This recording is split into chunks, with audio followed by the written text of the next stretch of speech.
Oh, hello, everybody. Welcome to another episode of Friday Night Bricks. We are up to episode, where are we at? 426. Just keeps climbing. So, but yes, another Friday. You know, now we are beyond Brick World, and now it's just doing whatever we're doing for whatever's coming up. I mean, I'm sure we've all got shows. Oh, let's see here. Hold on. Still doing Brick World stuff. Be honest. Still doing Brick World stuff. Well, that's always good. Looks like Brian is here this evening. Ooh, building stuff. And I'm building too. Nice. That's what I'm doing too. So, how is Jesse tonight? Good. I got my Brick World hat on and my purple shirt, and I'm going to build the Brick World modular starter set and see what that's all about. Got the digital instructions all queued up, and I got to sort the parts a little bit better because it comes basically with 2 bags all bunched up. So Cool. that's what Okay. One of the things I like about this year's set is it's got design choices you can make, Jesse. Yeah, I think I want to modular it with, experiment with the choices on there and then go big, make a full building out of it somehow. And then we've got Brett. How's Brett tonight?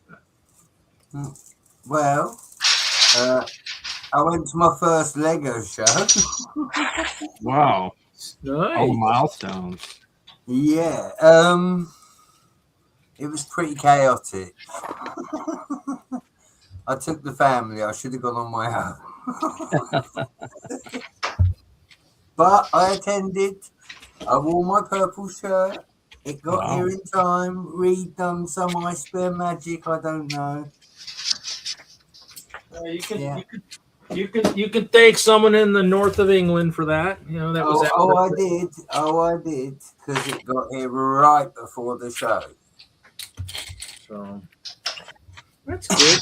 That's good. How is Brian tonight? Brian's doing good. I'm working on a special build for the Indiana State Fair. I'm going to make a colorized version of the Washington Monument. I'm going to go up 2 sections like this, and then 3 blue sections with stars and 250, and then 2 more sections like this, and then the top.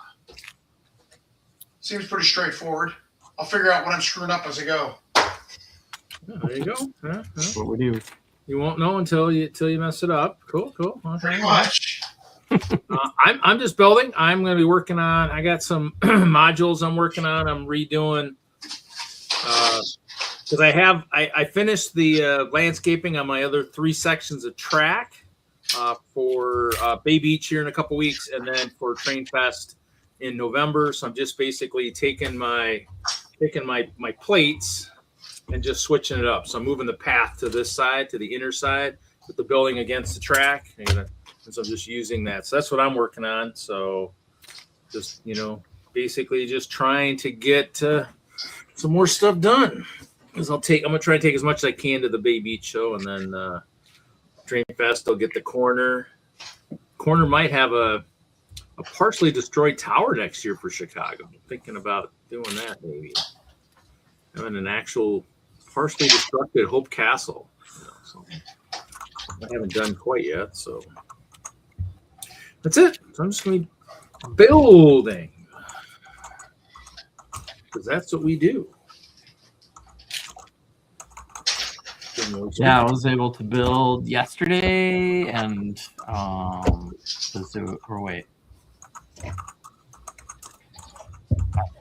earlier this week. I don't know what day it is.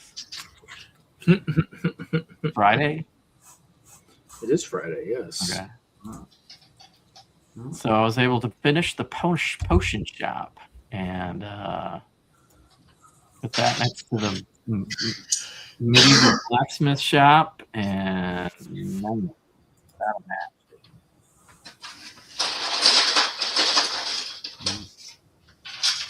Really happy on the design choices there and some of the little Easter egg details inside that Alchemist shop.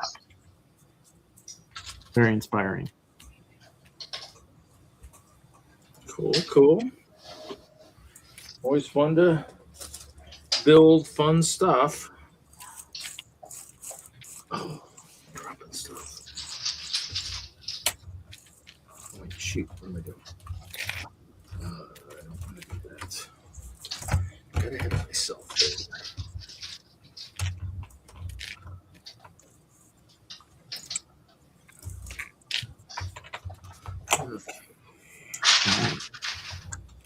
Yep, a little extra baggie of parts. Last minute stuff that had to be added in.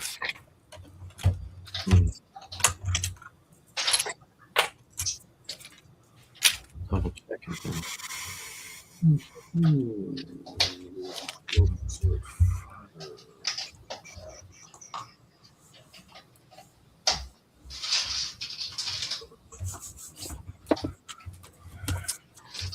Anybody buy anything on July 1st for the set releases?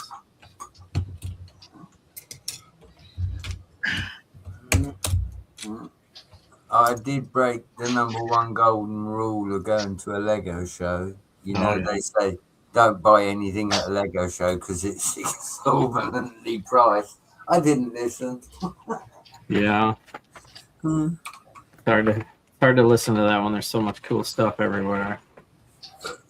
Again, Jesse, I took Tommy. He see a little polybag train that would normally be $3, but it was $6 because it was a show. And I was like, "Do you want that?" And it's basically up. So you just don't look at the price, do you? I get how Lego makes money out of that kind of people. You know, some people just walk in the shop. The kid goes, "Yeah," and with that, the parents go, "Okay, then." You know, it's quite easily done.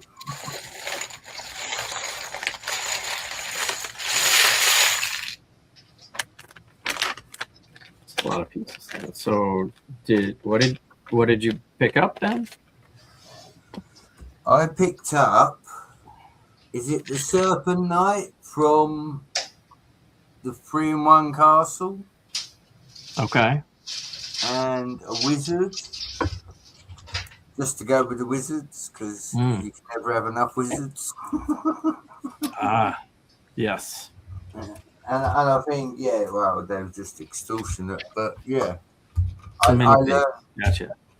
learned something at that show, Jesse.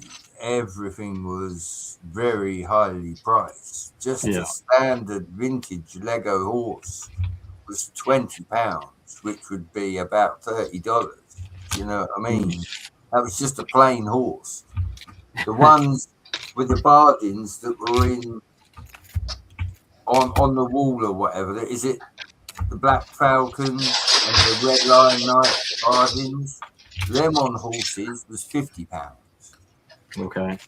You know, it was just like, wow. The prices, some things were really out there and other things not so much.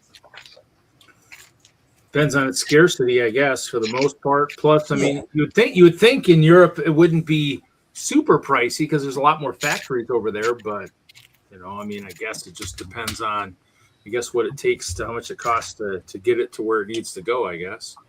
The real kicker was this: they didn't have a single train layout in there. Not one. And of course, little man is all for the train, so he was expecting to see train builds and this and that. Yes, and when we got in there, the wife looked at me and she sort of said, "Should I whack you?" I said, "Why?" She said, "Because it's just all castle builds." I was like, "Hey, don't shoot the messenger." I mean that's never a bad thing, I guess. I mean, you know, but trains, you're right. I mean, it'd be nice to see some trains, but well, that's it.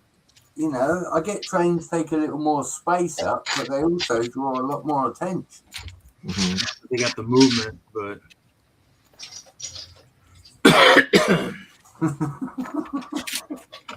just might be something that just for some reason the groups just don't have them, I guess. Yeah, we haven't had to move our train layout for a long time, and we're starting to build a traveling layout. Commitment. Yep. And that's kind of Since Wagner's not here, I'll say hi to the chat. Johnny G's out there. What up? correct. Duke. Kitty Pig out there. Howdy, howdy. MJ Bay. Click and Cliff. If it's cracked, broken, or what? Moto Mox. What's up, Moto? He's lurking. William Bartley and Jeff Snavely. Howdy, howdy. And Dude Jude is first in. So hello and happy 3rd of July.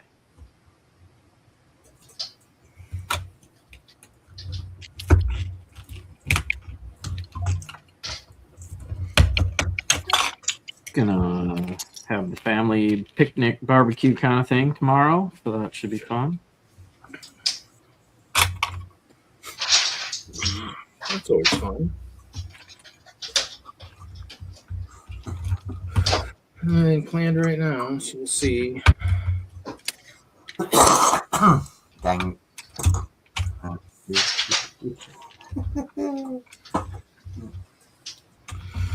If I'm bored, I'll play games. I haven't played games in a while, but I loaded up something from Galaxy of Games and started, unfortunately, picking on the Brits, on my conquest of the New World. But they picked on me first, so. Reed, I can't imagine a scenario where you're not provoking someone. Well, I did play one game, and I played, and Spain kind of went after me, and then I went after Spain, but then Spain came with a full force, wiped out the main base. I'm like, that's it. Delete that game. That was 70 turns in. I'm like, probably about 5-6 hours. I'm like, yeah, that's done.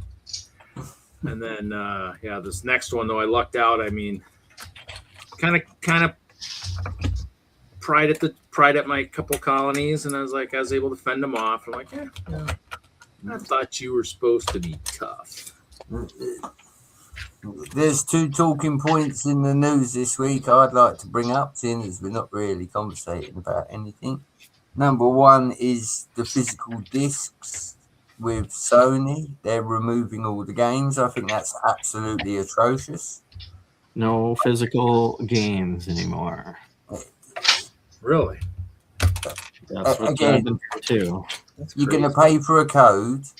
If something happens to your console, you're going to end up talking to AI for 8 hours, and your phone bill's going to be through the roof. And there's no chance you're ever going to get your stuff back. I'm sorry. I like physical media. I like knowing that when you pay that much money for something, you own it on the device. You've got it on a disc form and can play it, therefore, at any time thereafter. The second thing, and I think Jesse has something to say about this, is the reviews on Supergirl. What? Supergirl? Yeah. Yeah, I'm trying to watch it so I can come up with my own opinion, but I haven't been able to find a link yet. I've watched it, Jesse. I'm not going to spoil it, but I'm just going to say this. YouTube does not have a high opinion of that movie. I believe it. I think when I woke up this morning, it said 1 out of 10 on one of the people that were talking about it. 1. Wow. Yeah. Mr. Wagner. Good evening, all. How's it going? Mr. Wagner. What's up?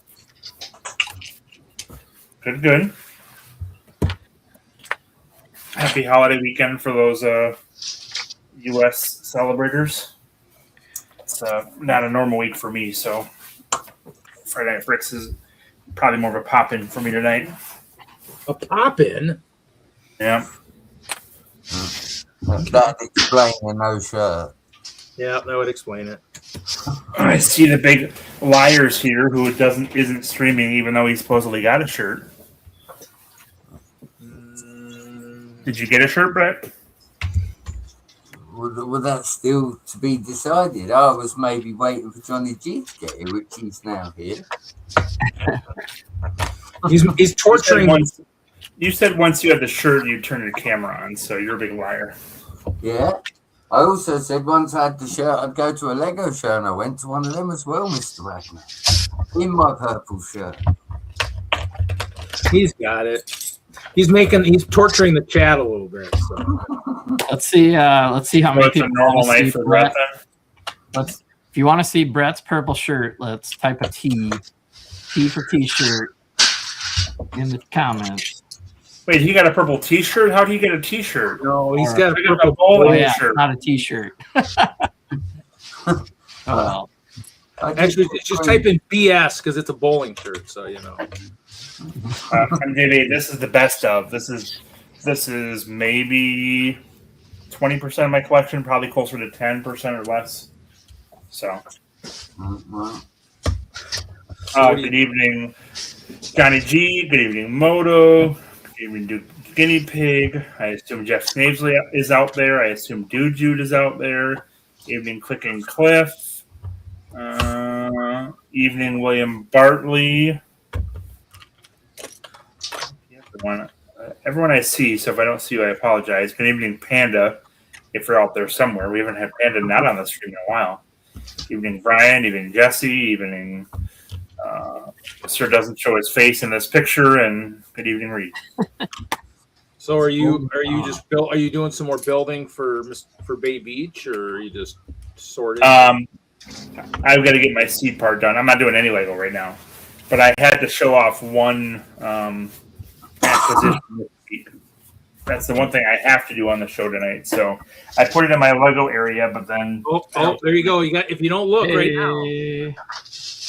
Oh, very good. There we go. It says Brett's build. Very good. Too much of a good thing, you know.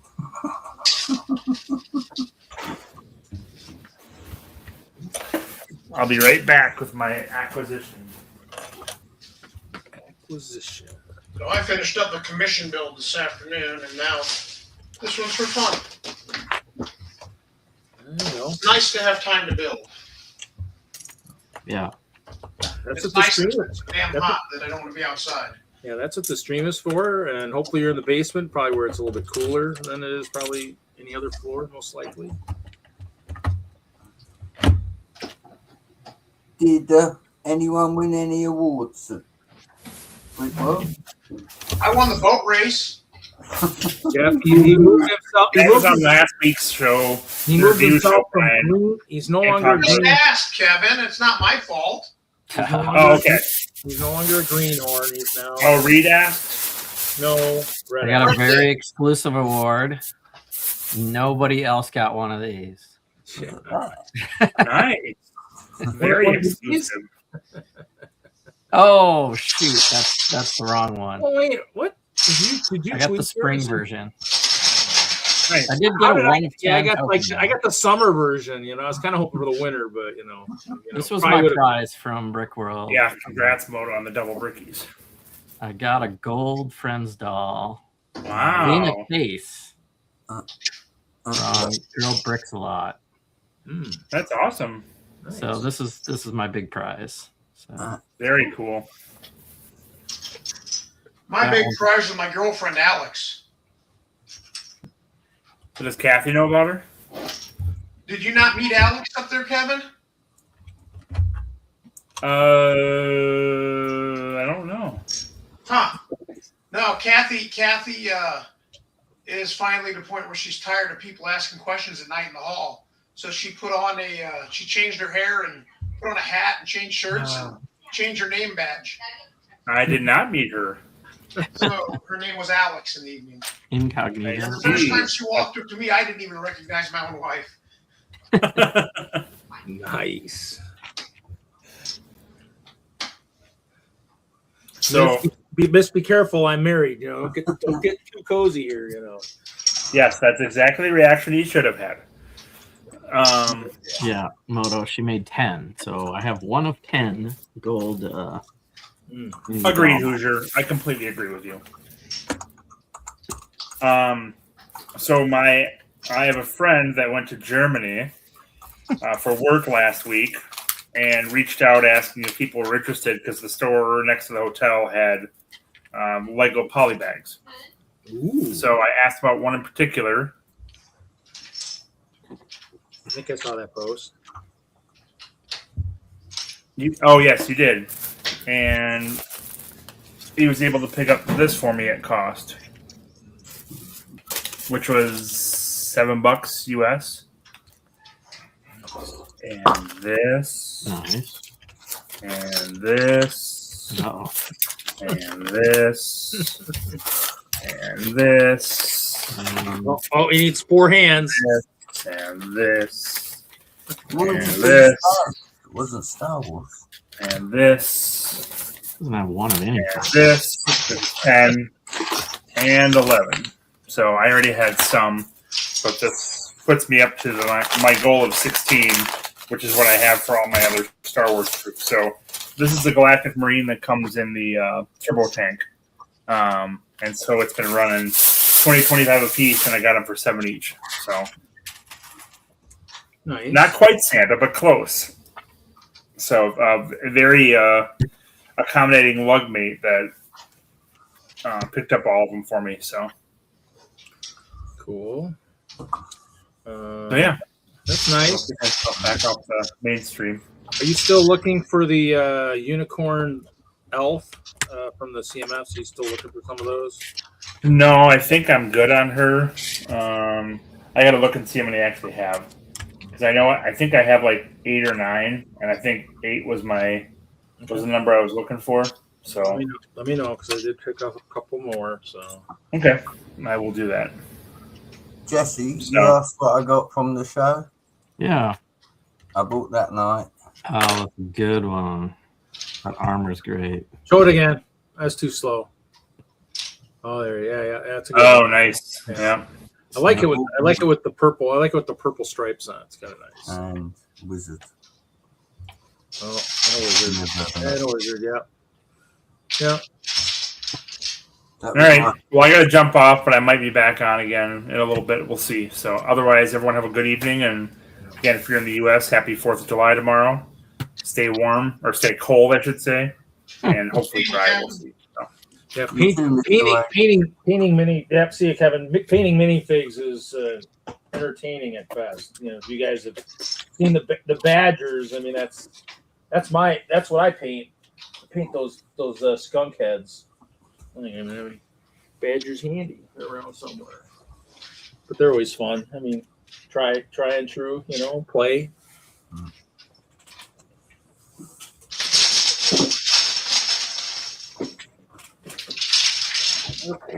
I found like one of the first ones too at one point at Chicago.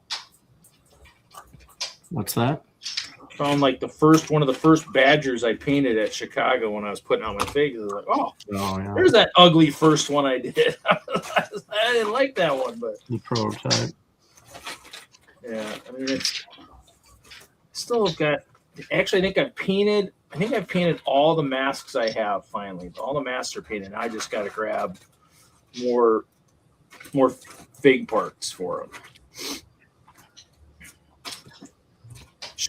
I should just have Hinkle design me a Friday Night Brick shirt, and I'll just have all the Ice Bears wearing Friday Night Brick shirts. You know?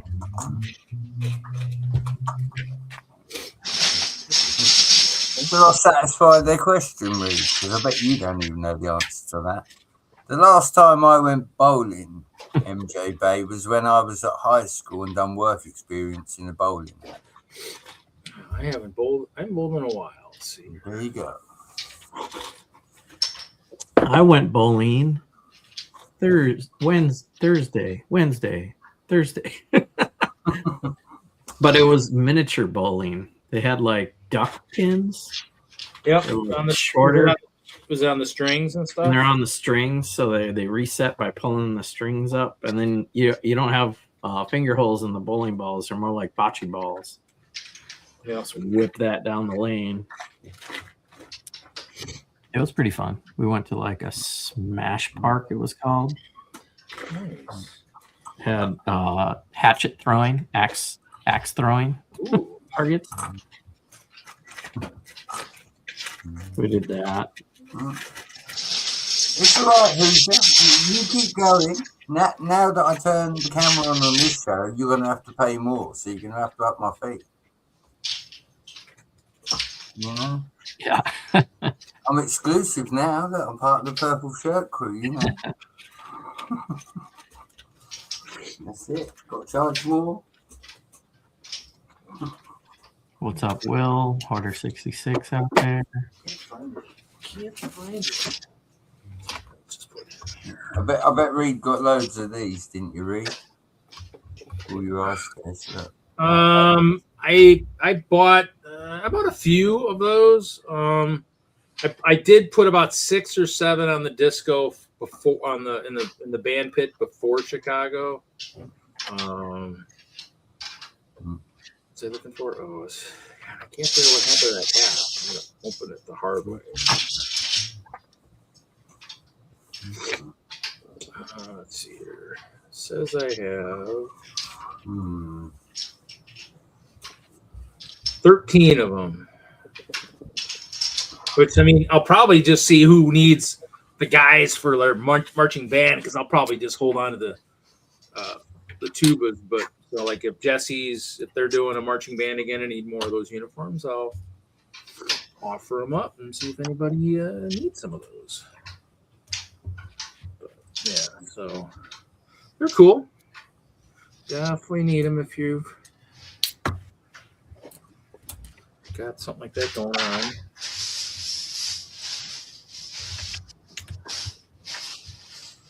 I'm sure somebody will put those in the museum's marching band or make another one. Yeah. But it should not be provoking the chat, but it doesn't stop me. Well, the funny thing, Brett will probably laugh, is it's like, you know, I got all kinds of instruments that still haven't been put on like the ice bears. I got all these guitars and stuff too. So I got all kinds of guitars and stuff. There isn't enough room. I need the bandstand to be bigger. Plus, I've got these Brick Warriors made a nice like an old horn type thing, and so I got some of those too. So, lots of stuff. At least I found my dragon for my Dragonborn for Jesse's thing. I just gotta get one of those red Ninjago tails and I'll be set. So. Oh, that's the guy you're gonna. Yeah. Dragonborn. You probably have that. That was from the video. Probably have one. Yeah, send me a pic when you figure out how you're mashing it. Will do. You know, Chris chimed in on the potion shop. He was like, Roger's going to have to visit the potion shop. On the comment on the post. Yeah. I've watched Reed in there, Jesse. He'll end up blowing the place up again. I did rebuild the potion shop level in my memorial tower. That got fixed at Chicago. I rebuilt it on the spot. I was like, that's it. It's fixed. No more explosions. Sick of those badgers blowing stuff up. Got to do some more explosions like those Halo guys. They had the really good explosion. Yeah. Can fire and smoke. Yeah, I had fun. I had fun for a while, but I was like, it just becomes harder and harder to set up every time, and for me it was harder to get. If it wasn't set up with all the lighting up top there, it kind of wasn't as good, and so I just kind of was like, for now it's done. So, like I said, I might for next year's for Chicago, I might have that Portal Fortress might be demolished of sorts, and something else somewhere, because with Hope Castle turning 15, I gotta get on the horn and see who's looking to collab because Michael didn't have much this year, so I was kind of shocked that we could have probably done some kind of a siege, but that's good. He got a break, so maybe next year he'll be ready to do something. So we'll see. For the 15th anniversary of Hope Castle, it might be kind of cool. Might have to go back to building something bigger again. My Facebook posted or had some of the pictures come across of when I was actually going to go bigger in 2020. I was actually going to go bigger than the biggest it ever was, with dungeons and stuff underneath. And I just kind of was like, I don't know if I want to go bigger. And that was when we were working on the collab and I was going smaller. So, but we'll see. With all the texturing, it kind of gets overwhelming at times. So.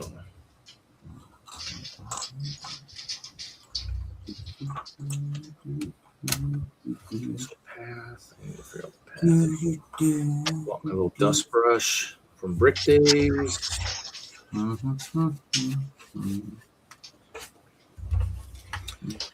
Couldn't find this for the longest time. I couldn't find my Brick Days, my brush. I couldn't find it. Misplaced it somewhere in my stuff.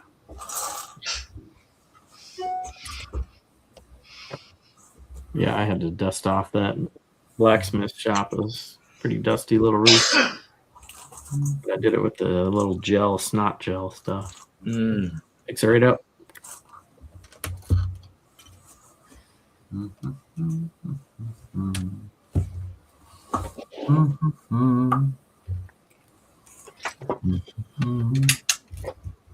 Four. Been doing 4, so let's do 4. So we'll do 9.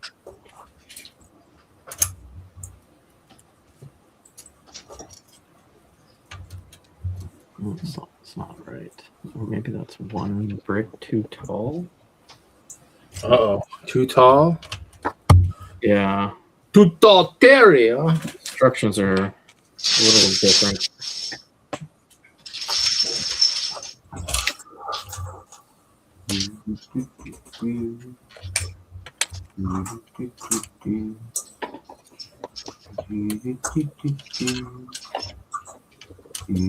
That one was right. Okay, one side was right.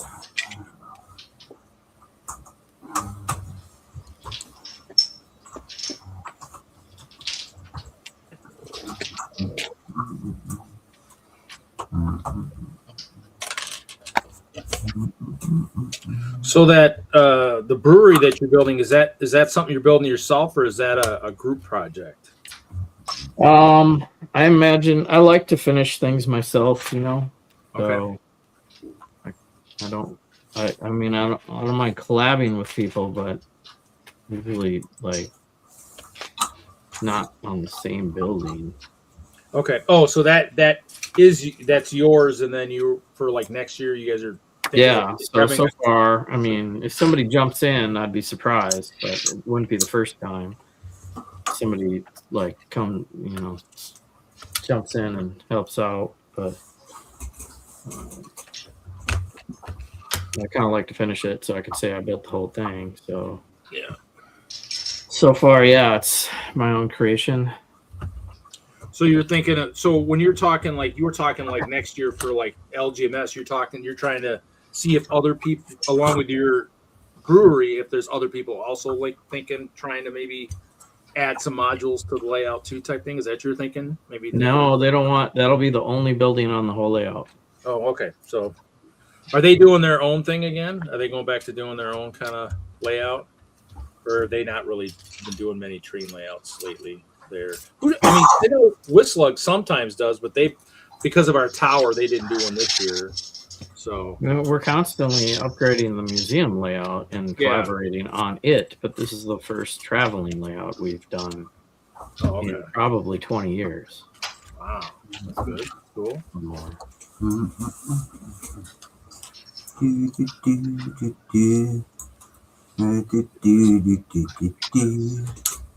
Yeah.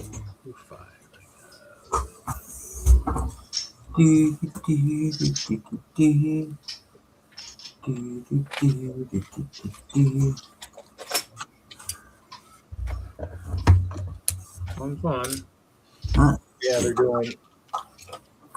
I'm just trying to figure out what I'm going to do for next year. Yeah.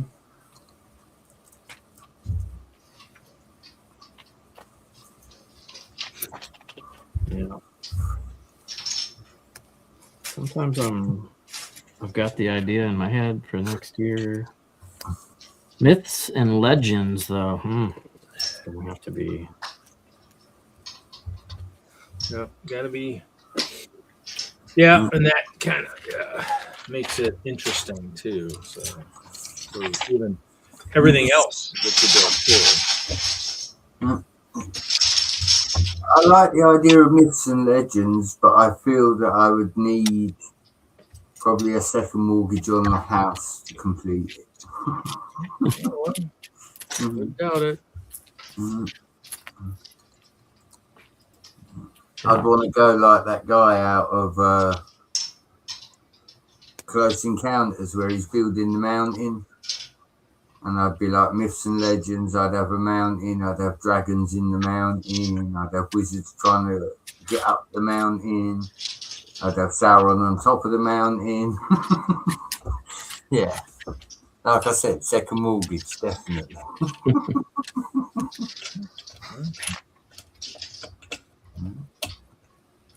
It's a cool idea, though. Oh yeah.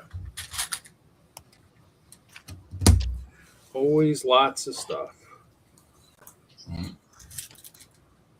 I think, if I'm correct, Jesse, I think Hoosier and MJ and Zizou have all got the potion shop as well. Don't quote me on it, though. Yeah.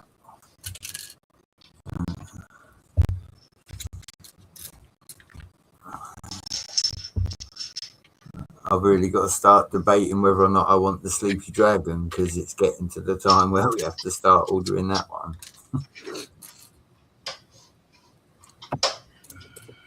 Yeah, if I could figure out a way to do a bunch of dragons, that would be pretty cool. We've got a lot of dragon pieces.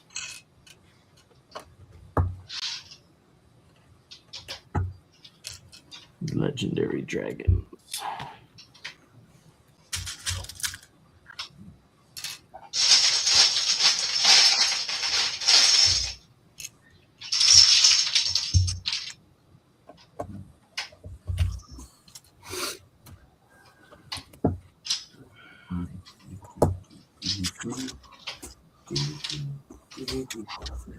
I haven't got the singing in the purple shirt, so that part's been on.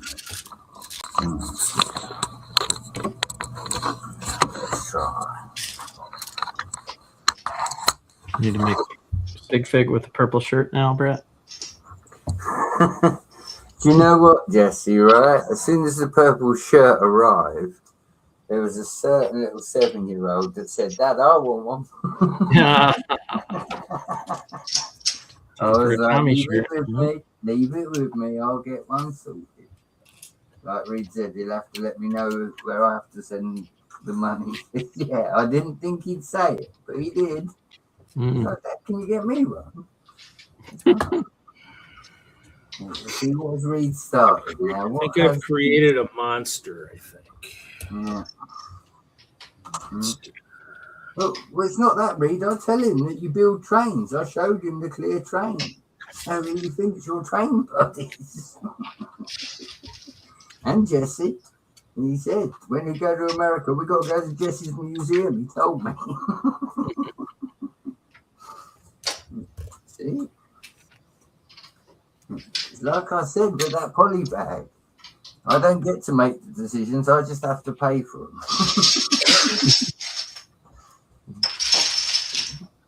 We'll be here. Just don't come on the 4th of July. We're closed tomorrow. That's it.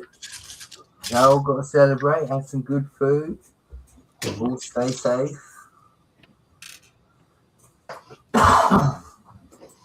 There we go. A bit of castle. Everybody's seen the purple shirt. Bit of castle. I'm sorry. Wow. Look at all those panels. Wow. Holy moly. You might have the black ones, Jesse, but I've got the grey ones. I'd love to say that's all of them as well, but it isn't. Yeah. If you can see, Jesse, look, got the yellow one there with the black front. Okay. I have got the corner one here. It's got the stone pieces on this little panel here are all printed. I've got them facing forward. Nice. Look, MJ Bay. I'm a poor English guy. Well, after going to that Lego show, apparently I'm not so poor.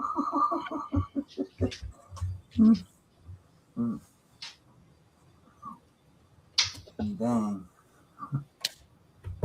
I don't look at it monetary value. I look at it fun factor. Buckchop taught me that. And yeah, it brings me joy just to sit and look at it. So it's money well spent in my eyes. There you go. Yeah.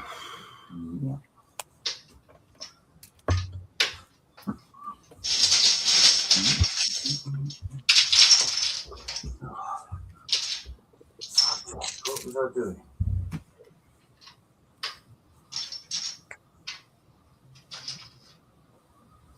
I was doing something.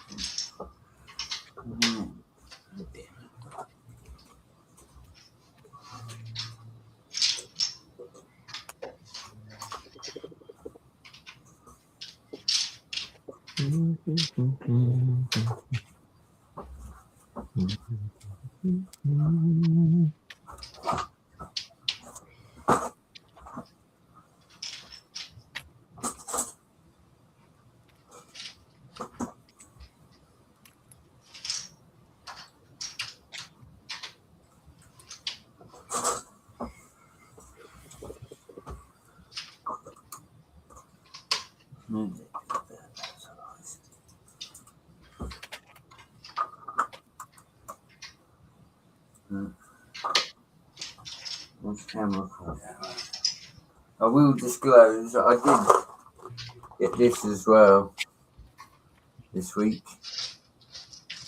Wicked set, huh? Yeah, it's got them new tree pieces in it, Jesse. Well, of course, being the butt end of nowhere in the UK, we don't get a wall to go to. So for me, Mrs. Brett came back with this, and I was like, quality. There's some good tree pieces there. Yeah. A few animals, a book. Yeah. Nice. Some little trans clear bits to make potions and the kettles and things. Mm-hmm. Yeah, definitely cool for the money. Everything's usable, yeah. That's it.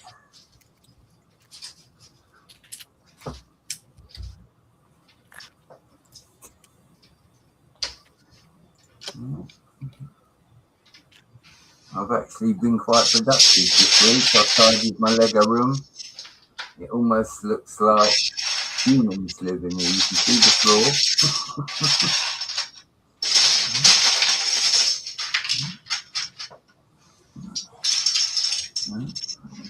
Got a lot done in the last 10 days. Got my purple shirt, done my first show, wore a purple shirt to a show.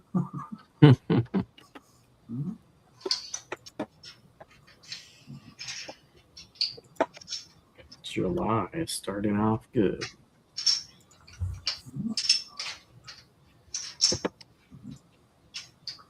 July's just telling me I've got 2 months left to his birthday, Jesse. Have fun now, because you're about to be spending again. I know what he wants. He wants that tram, and he wants that new green train that's coming out. So yeah, I put those in my wanted list just so I don't forget about them. I will disclose this. I don't know if anybody cares to look US. The show was okay, Jude. I shouldn't have took the family, but I did. But no, it was cool. They enjoyed it. Some people got necklaces and earrings. Me and Tommy got some Lego. You know what I was going to say beforehand was I've looked up one of the trains that I previously bought. It was one of the first trains Tommy Lee ever took apart. And it was the hidden side train. Now, I don't know about over your side, but in the UK, the hidden side train is about $40. Now, it's not motorized, No. but for $40, and that's the current price for it on eBay. It's $40 with figures. It's not expensive at all. So for anybody that says, oh, well, you know, trains are expensive, you can't afford them, I'm ordering 2 this month when I get paid. And what I'm going to do is put one away for his birthday. So, I got some panels. I got lots of these brown ones. or look, we like them brown Palisade panels. They're good panels. Look at that. I even have a railway bridge there, a road bridge. They're still together too. This was something I built early on for a show. I was like, oh, I got to have that ready. Oh, I guess I better build that pretty quick. It's for this next weekend. Yeah, I better build that. So I went freaking crazy and and that was probably one of those first ones where the water was sideways, laying down on its side down there on the top there. I ran out of blue, so I had green and yellow where the horses were pissing into the water in the back. So I was like, yep. So I had to change direction at one point.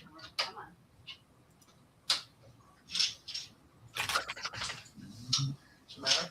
Fireworks. Come on, let's go in here. Oh, All right, I'll come in there shortly. is it? Oh, fireworks outside.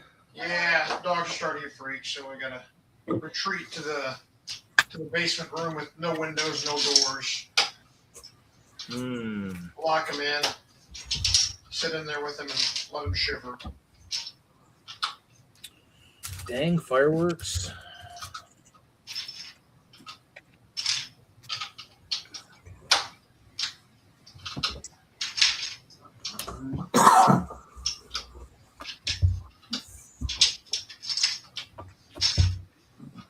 Well, considering I just came up with the idea of doing the monument and doing it the way I'm doing it this morning, I'd say I'm doing pretty good with 5 of the 7 sections going to be built here. That's looking tall. I see something there, yeah.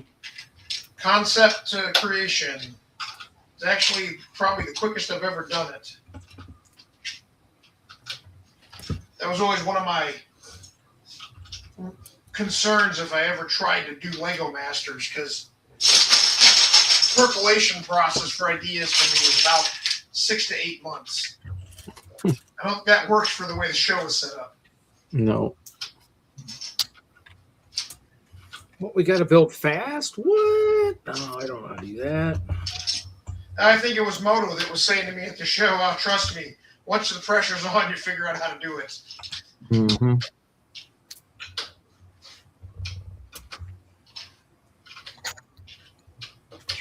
Fire. That or you don't build anything very good, obviously.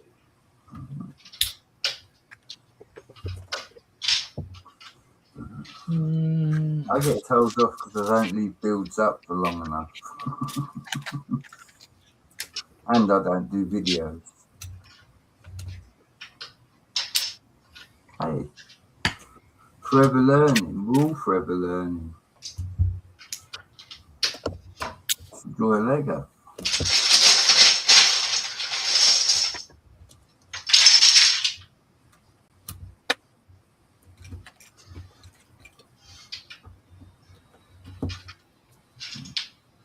I think next year, guys, I will try and find out how you go about being somebody that displays at this show if it comes around on the year, because that would be quite interesting. Because yeah, there wasn't much choice there. There was a lot of castle. There was a little bit of a city. There was the guy that does the scenes on Instagram. He did the Interstellar scene. That looked quite good. Haley tagged me in that. But yeah, there wasn't much choice there. So I'd actually like to go and display because, like, You could be the train guy. well, I can let little man do the train thing, Jesse. You could have a bit of the table, but like, I'd like to go there and actually build Okay. I'll be there. live because to me, yeah, give me a pile of bricks, sit me down and let me get on with it. And yeah, before long, I'll start to have something built. I don't know what, but what's up, Yeti? See some red, white, and blue. That's for sure, Brian. And add, like I said, I'm going to put like a big star on each one of these sections, and then the 250 down the opposite sides, and then two Nice. more red, white sections up here, and then the Oh, I can see. Oh, okay. so Like the Washington Monument kind of. yeah, it's Washington Monument like it's colored. You know, they're Oh. shooting it with lasers right now, coloring it. Okay. I didn't feel like just a plain white Washington Monument was fun. The state fair asked me for something new this year. That's good. And I said, this sounds like a pretty straightforward one. So, yeah, Rob. And then I'm going to put 50 little flags around the base. Nice. You need 250 though. Yeah, right. I don't know if I have one of the little flags sitting here or not, though. Yeah. So it'll be 50 flags, kind of like this. Oh yeah. Yeah. Nice. What's Do a, a circular base. I don't know. We'll figure it out. what's a That's 200? tomorrow's task. Yeah, what's 200 more? You know, no big deal. Right, exactly. Well, it's a couple hundred more flags. It's great. All right. I hope you all Okay. have a wonderful evening. I'm going to go in and chill with the dogs and the wife. All right. Yo, have fun. Adios. Take Good care, seeing you. Brian. Later. Here. Let's see. Path is coming. My path is coming. It's just trying not to put too many things alike right next to each other. The key. Ooh, that actually probably could have been another step. Ooh, yeah, probably should be. Some more steps in here.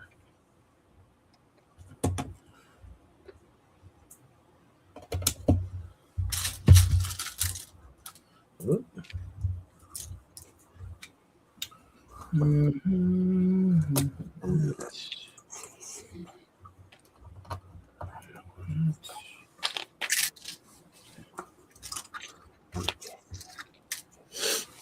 What we got left here? Did clear. These weird ones. I That's the had. green dragon with Majesto, the black dragon with Batlord. I love playing Castle. Yeah.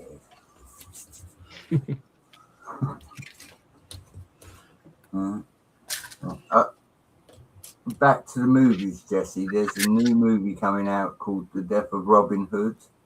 And is it Hugh Jackman, I believe? Or somebody famous plays the main role anyway. Okay. Really good. Really, really good. Yeah, I'll have to check that out. I give it a 9 out of 10. And I don't often give a 9. So, yeah. I was looking for Really something. well done. Settled on Project Hail Mary earlier today and watched that. Oh, shit. That's fine. If I'm right, has it just gone on Amazon Prime for free, Jesse? Is that right?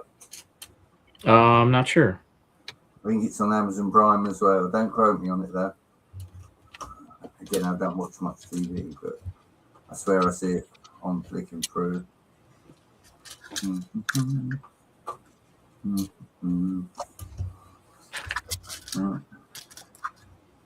I'm working on the layout. I don't know what Reed's working on.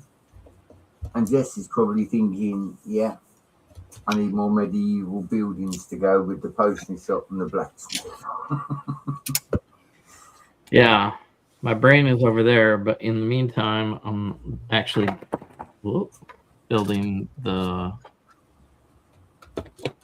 brick world set. So I've got that much done, and there's a bunch more windows for alternate builds or something. So I guess I'll use my own pieces for some of this.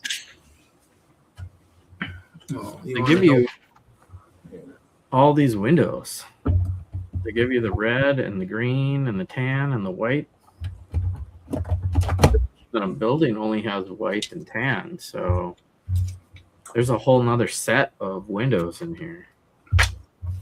Yeah. So I am working on, let's see here, I'm going to have to go to my OBS here.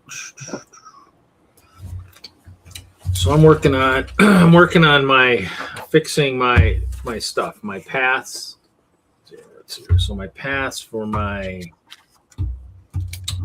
actually that's the wrong camera here. Okay, so, oh, something fell off. Oh well.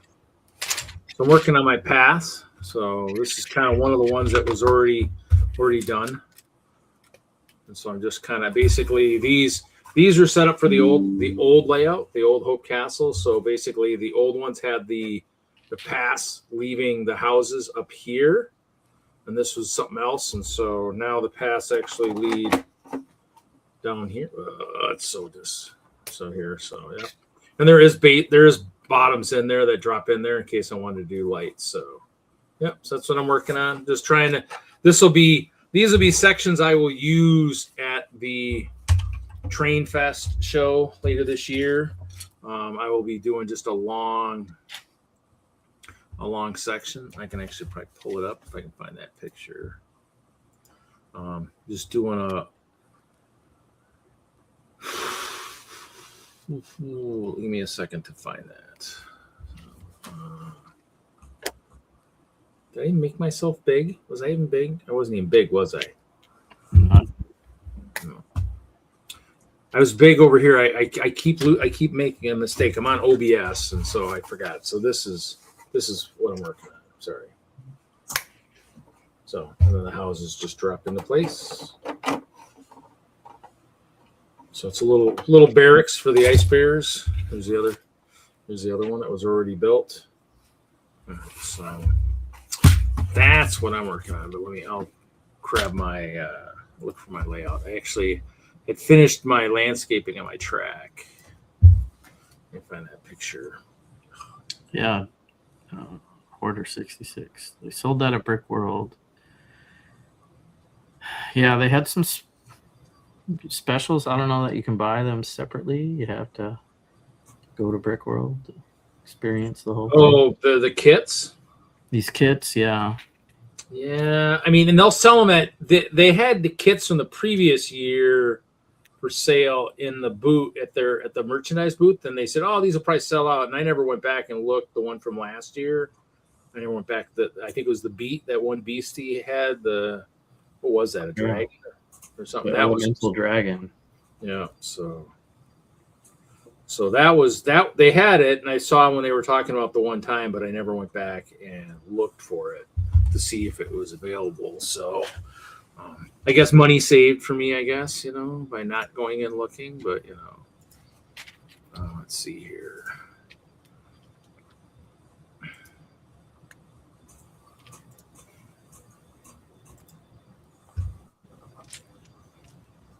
It's asking me now where to save stuff. Let's do this. Okay, so this is my track. So this is the full siding. So I had 3 sections that needed the new track ballast, and then needed the 2 cross-country ski paths put in. So this should be like 90 inches, I think. So this will hold one of my trains now. This will hold a full Ice Bear Express train over here now. So, but yep. So that's kind of this will be used at the next couple shows. So what I'm building is the buildings that'll go along this wall here, because this is only 20 inches deep. So I need 30 inches. So I'm building some of the stuff to go along the edge here, the track behind it. Some of it's already built, but I need the last. Since I added 30 inches, I need to build the last 30 inches to go on this end down here. So, but yep, always working, always changing.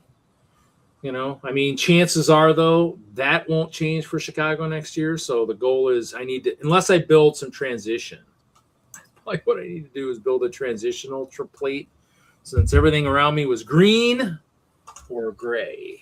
Mm-hmm. Good colors there. Good colors. That or if Jesse's brewery has a siding, I just need to figure out if he's next to me, maybe take that siding and just make it an actual siding and have it go right up to the brewery. Yeah. You know, I mean that's the one thing is it's a throughaway thing, a throughaway siding, and it'll go in from either side. But if I knew there was something next to me on one side or the other, probably it would have to be on the closest side because the far side goes into the curve.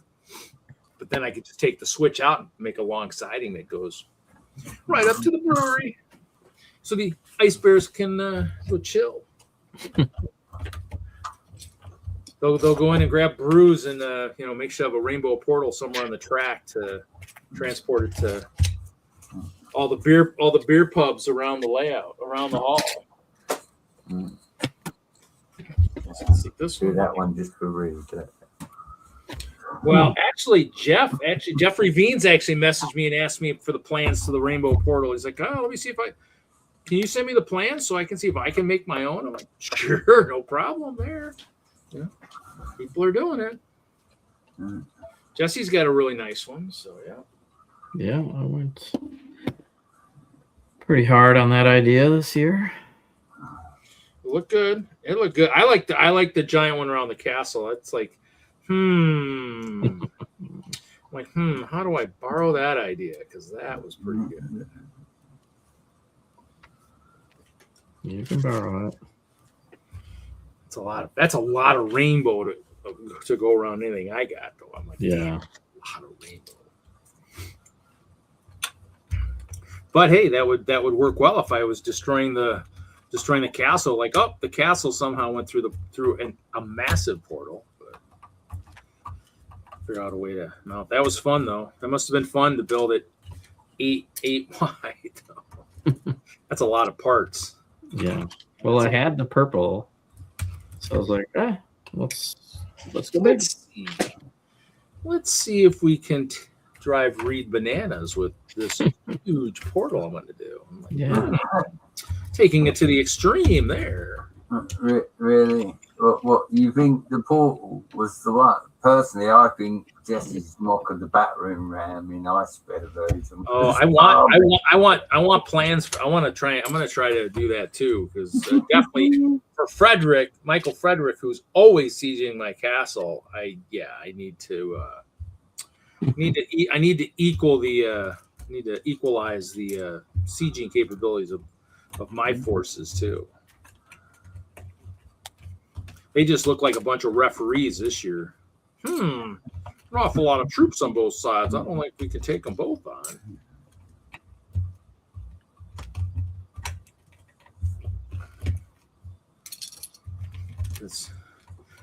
But I mean, the kits I bring, like when I'm building at home, because like my collection's out here, is the stuff I live and die by. These kits, these big plastic containers from Harbor Freight. These guys, I have a couple of these. This is my white emergency kit. My clear one's over on the floor there.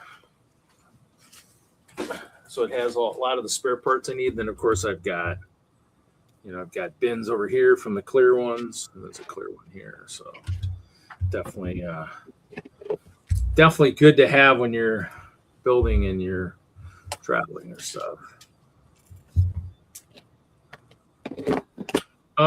If you're talking about the one that Jesse has, that's the actual kit. When you go through the portal to do like your brick badges, hat, like his hat, shirt, t-shirt, stuff like that. It's in there. So I mean, I've bought a couple of them over the years. You get a box. You get a box with all the pieces. Yeah. So it's nice. I mean, and they do something like that for the GBC too. So the GBC would have a box of similar type for when they sell that, but those sell out like super fast. if you're a GBC person, the kits, those kits they do, the workshop, that's definitely something to jump on. So if you're ever going to make your first year to Brick World, let those of us that have experienced with it help you get into that portal the day that opens, because that stuff goes fast. Worst case, I could always get one too, and then just say no, you take it, you do it type thing. I mean, I used to do those workshops, but then I didn't really do much with it. So I was like, you know what? Now that it's so big, there's no point in me taking a seat away from somebody who's really going to truly get something out of it. So I don't. Most of my modules are still kind of built somewhere. Brian, who was here, I still have some of his modules built. I think I told him that the one time, and he said he had just taken all those modules apart. So, but I did find a couple interesting pieces, maybe for next year. Oh, geez. Just make sure the one thing you need to do is grab some some of the guys that have won would say electrical tape is probably the best, and I redid mine. Just take some. Find the other green part of this. Oh yeah. Oh yeah, that's a good one. Is that the one from the Krager's command ship? You betcha. So yep. So the key with that is just to take electrical tape and tape the holes. That seal. Yeah, tape that seal so the water can't get in. Also, when you pull the top off, make sure there's no weird holes in it. I mean, these pontoons had it, but those probably don't have any. They don't have any holes on the inside, right? No, they're solid. No, this is solid. Yep. So you just got to tape that. You just got to tape. This is solid. Yep. So you just tape between the gray and the green and just go around. Yep. Especially since that green one's got a big hole up front there. Oh yeah. Yeah, you want to make sure you tape that, because the water gets in those holes and it'll just yeah, pretty much. Yeah. All right, good tip. Yeah. Well, I mean, and that's the tip we want to give everybody, because it still looked like almost like Ezra didn't tape his hulls real well or something, and his boat looked like it had some sinking issues again this year. But that's kind of something that is a given we help everybody with, because you see it once or twice and you're like, oh yeah, you just need to tape the holes, tape those. and I probably had tape, but I don't know if I had tape on me. The flex tape that I had wouldn't have done much good for him, because it didn't do me any good. But yeah, electrical tape is what I use this time. I used duct tape in the previous years. Whatever you use it, after a couple of years, you got to take it off and replace it, because it does wear out. So what's the physical difference that causes all these cake people to baby?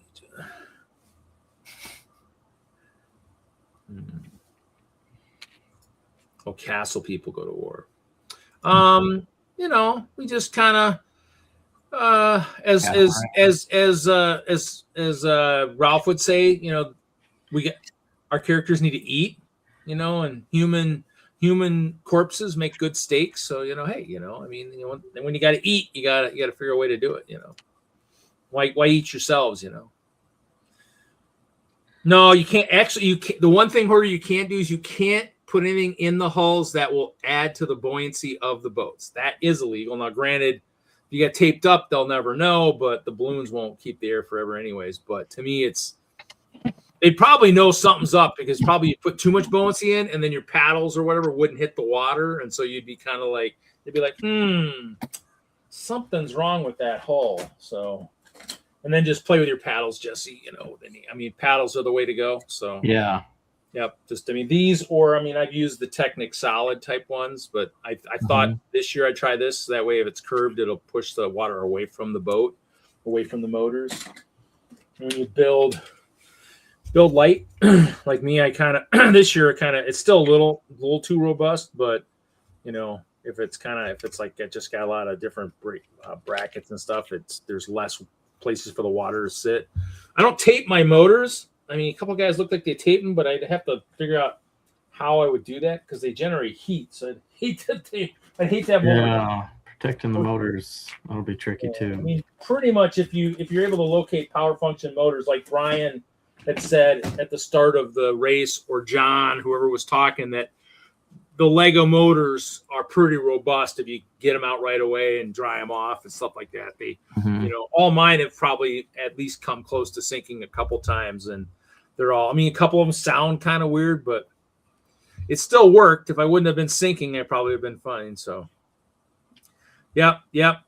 Enough farms. Yep, we don't know how to farm. Sorry, my bad. Our guys need to worry about that. Well, yeah. Well, to tape the hulls, because the hulls have so much dead space in them water-wise, in terms of air, if you don't tape them, those will fill with water and then you'll sink, because then there'll just be so much, all that air would now be full of water. And so that's the one thing they do allow, because I'm sure they figured out the first couple of years, they're like, hey, how come these boats keep sinking? And like mine almost sank, and I had flex tape on it. I tried something different and it didn't work very well.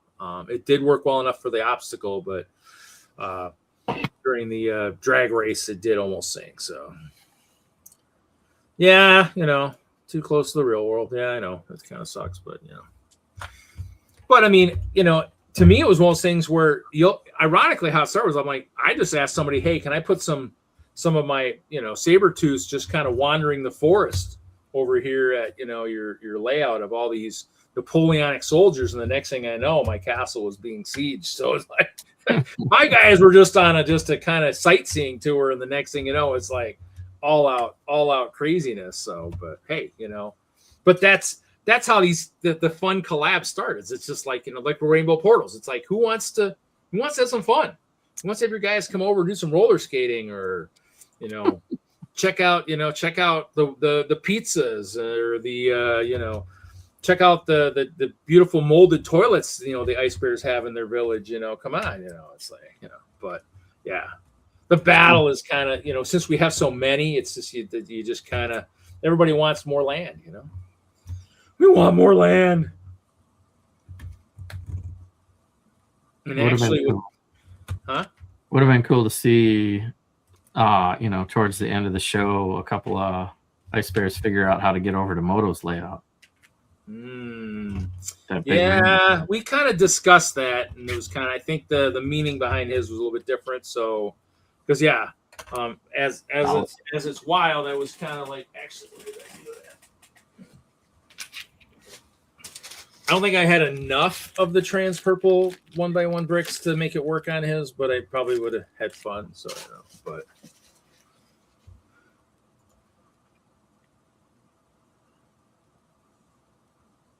Yeah, I mean, and everybody's got, well, you should have seen the one boat that Dominic brought from FOXLUG. He had two of that huge city research vessel, two of those on each side, and like a massive superstructure across. It probably had to be 4 feet across. I mean, it was just a massive boat, and we're just like, and it was propeller driven, and we're like, wow, okay. It didn't move very fast. I mean, nothing propellers ever kind of, the one year that Annette won, a lot of the heavy hitters that are really the really big boat people weren't there that year. So Nikki wasn't there, and he'd won them many a times. And so it's kind of those things where there's some big stuff. And we even had a big warship probably 5-6 years ago, maybe pre-pandemic 2019, had a huge monster, and it floated. It was another thing. It just wasn't very quick. To me, I'd love to build those. I have a big blue boat hull over here and probably do some paddle wheels, but I'd want it for more of a battle boats where we figure out some kind of a scoring system, some shooters, and I had shooters on my boat, but it kind of made it close to sinking, so I had to take those off. But it's always about having fun with Brian, so, and he won, so, and I didn't do very well, so.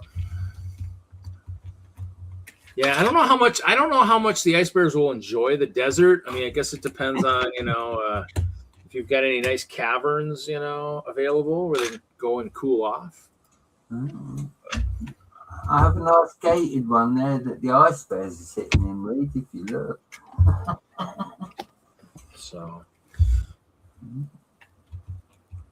yeah, I mean, and that the three, I mean, now that's something that I don't know if they would ever allow.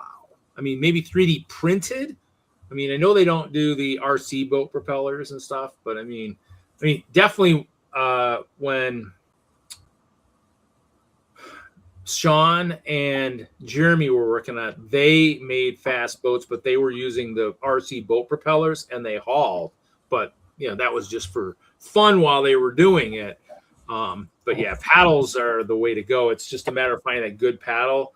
I think the one gentleman who wins, I think Michael, has like he uses like the Technic or the Bionicle like feet or hands, and they go through the water. So it's a matter of displacing a lot of water, but obviously trying to minimize the amount of splash on your motors, battery boxes, whatever. And I actually this year I just went and used just the standard Technic battery box, but I had usually in the past used the rechargeable ones, but they were both in my trains, and so I kind of didn't really want to jeopardize them.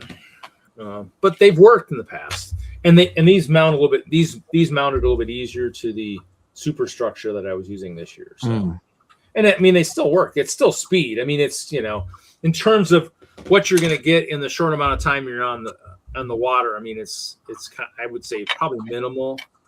So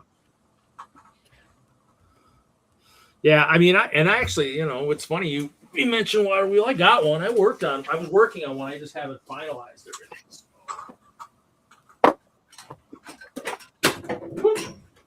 Scissors. So this was a trade with Hinkle. I traded Hinkle something to get this. So I have one of these big, massive guys. These big blue ones. These suckers are big. But here's my paddle wheel. Using some of the Technic and then just attaching the square. So I mean it would definitely spin. The difference is it's so heavy is that it might need a pontoon on the other side, just with a bracket to kind of, because otherwise it might not matter. I mean, the goal is if I'm using it for like the battle boats and stuff, it's not going to matter about speed and splash. It's just a matter about, because speed you want to be light, like I said, less drag, all that stuff. So yeah.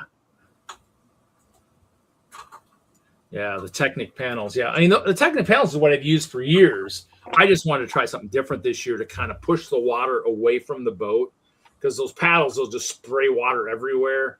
If I was hoping something with more of a curve kind of would push it away, keep it away from the motors. So, I mean, it's just playing. I mean, in the end, it's all about fun. I mean, winning, guys that are winning, other than the Greenhorn division this year where Brian won and someone else won, who's moved them now to the captain division. Some of these guys have been doing it for so long and they keep winning, but it's like, they had a lot of entries, and so definitely worth trying. I'd say, it's fun. It's all about fun, man. Just definitely get some kind of receiver that works well. Bluetooth is probably the best in there. Line of sight IR does not work very well in the pool area, the sun and everything else. That I would recommend. Nikki, the 1 year, he took the IR receiver or the Technic receiver and basically built like a long 3-foot arm. So he had control. The receiver's way the heck up here, and he had he just had, so you could just control from farther back. So the actual receiver or the infrared remote was farther away, but closer to the boat. So, stretching over the water about an extra 2.5-3 feet. And so that's, but yeah. But I mean, I use S-Brick. I mean, they allow for the control of the boats. They allow the aftermarket stuff for like S-Brick. I think Boo is and some of those other ones. I mean, some of those also kind of have a battery in some of them. S-Brick does not, but I use that. I mean, it works pretty good. I mean, technically the 1 year I could sit in my chair. I didn't even have to really move because it would stretch the length of the pool. It just sometimes if you're not kind of standing and moving around, sometimes you forget how you're working your remote, and that happens. But yeah, it's fun. All about fun. That's what Brick World's about. It's about having fun. I mean, we're there for some of us 5 days, hanging out with our friends, doing stuff. We got to play some D&D. Mm-hmm. That was fun. That was great. I mean, I'm hoping he gives us kind of maybe the same room. If you like the room, I mean, I might just request it here next year if we do the same kind of small type kind of thing. I mean, I think the traffic was good. I thought it was good. I think that was a great area to me. I like. Yeah. Yeah, I might even want You might want to go bigger next. to go bigger with D&D next later because I don't know. There was some people were asking a little bit about it, so Might yeah. Well, I mean, that's. Oh, I lost some water. I don't know where it went. It flew. Yeah, I mean that's. I think some of those were actually a little bit bigger too. Ones in the recess back I know were way bigger, but definitely, whatever's got good traffic area, that's I think that's what kind of helps us a little bit. Definitely helps add that. Makes the mystique a little bit more front and center, so. Get those bricks critical, Jesse.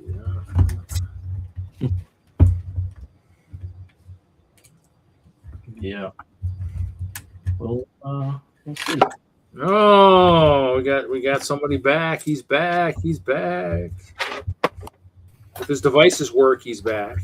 There he is. Oh, he's in the Lego room. Hello, Kevin. Hello, all. Wow, Moto's still on? That's unheard of. We started talking Lego boats and the boat races, and they're just, he started talking drag. It's kind of buoyed his spirit to stay on the stream for a while.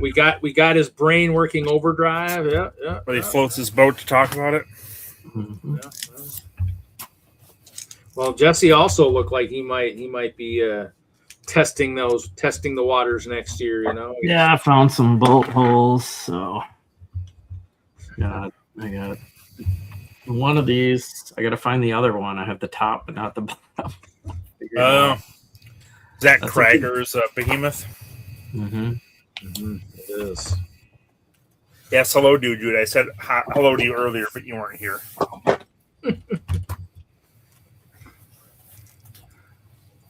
So, yeah. Talking all things fun. Yeah, Reed really doesn't have a sustainable system set up, so he has to raid other places to just keep his troops alive. So it's really an irresponsible way of living, but not uncommon back in the medieval period. They did have some pigs. Well, they do have some stuff in the barn. But they did have a pig pen at one point. But have you been drinking tonight, Reed? I'm not yet. I do have some beer in the cooler. I could go grab a couple cold ones, and and they aren't expired, so that's a good thing too. You have a bear in the cooler? Is it an iced bear? Could be. Actually, I probably should keep them chilled in there. They'd probably enjoy it a little bit more.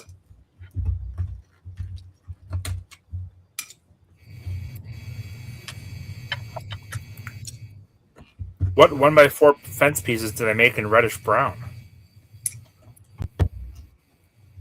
Did they make the smaller classic fence in reddish brown? I don't remember that. I know it was in black, but I don't remember it being in reddish brown. But I also haven't collected that piece in a long time.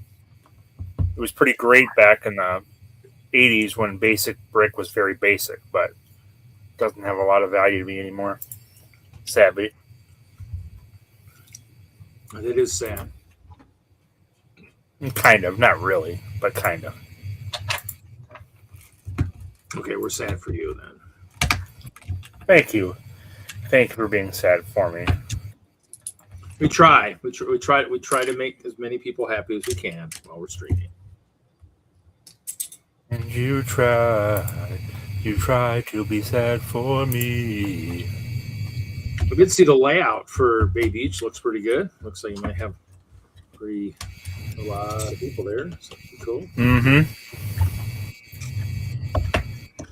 A hefty attendance.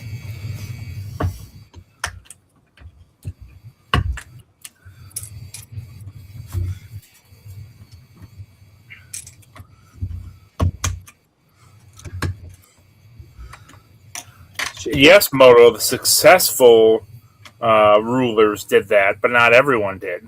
And there were definitely groups that relied on marauding and taking from others, like the Huns, pretty much entirely relied on that way of subsistence, like a lot of their similar tribesmen. And then the Mongols, but they were pretty smart, and they started setting down roots and putting together cities and government and organizations. So, oh yeah, I haven't used that much either. I've used that in a city build or two, but I build cities so rarely. And yes, I think, doesn't the English Navy still plant oak trees to this day for their ships, even though they really don't use any wooden ships other than for recreations and pageantry?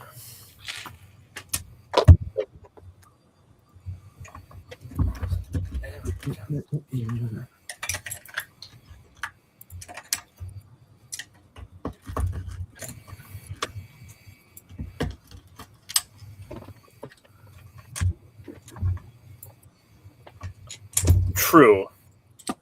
And I wasn't trying to imply that that's the approach everyone took. There were definitely benevolent rulers and forward-thinking rulers. It's just that there was definitely some power and brute force to take what you want and need. So that is all. On your changeable mills, Kevin, how thick are they? They are 4 bricks Really and 1 plate and a base plate.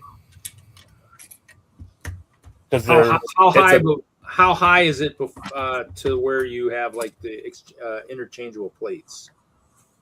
It is it's 4 bricks, 2 plates, and a base plate. So 4 and 2.5, 4 bricks, 2.5 plates.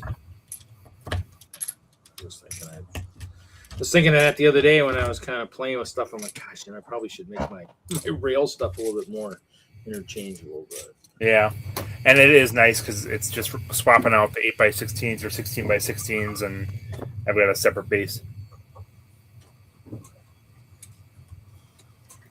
Because otherwise, I'd have to go through and structure it and put in a whole bunch of support, and if it's anything bigger than a 32x32 historically, and now I don't really need to do that, which is nice for most of them.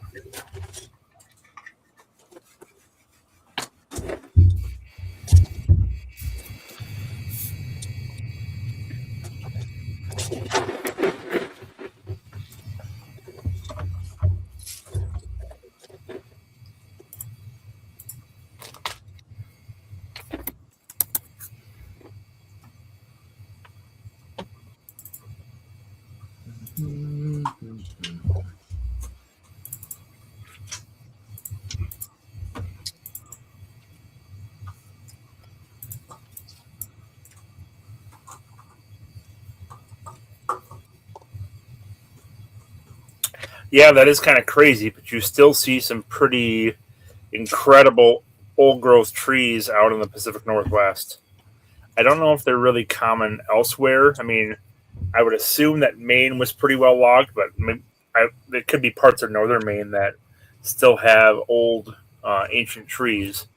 But visiting Oregon, it's just astounding how big some of those ancient pines and cedars are. What are you trying to say, Mr. Wagner? Oregon's got big wood. Sure enough. You would say that, Brett.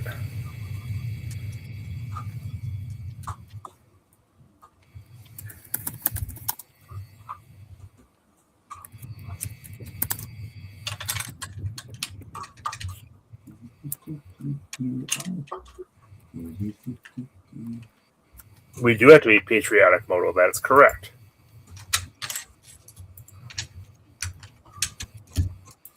$250 is a pretty big one.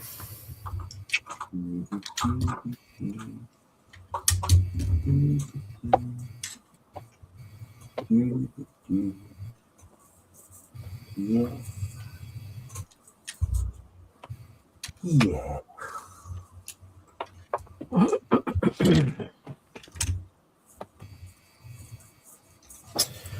I'm assuming that no one in the stream or in the chat has ever seen it. Watch on occasion or listen to the soundtrack for is called 1776.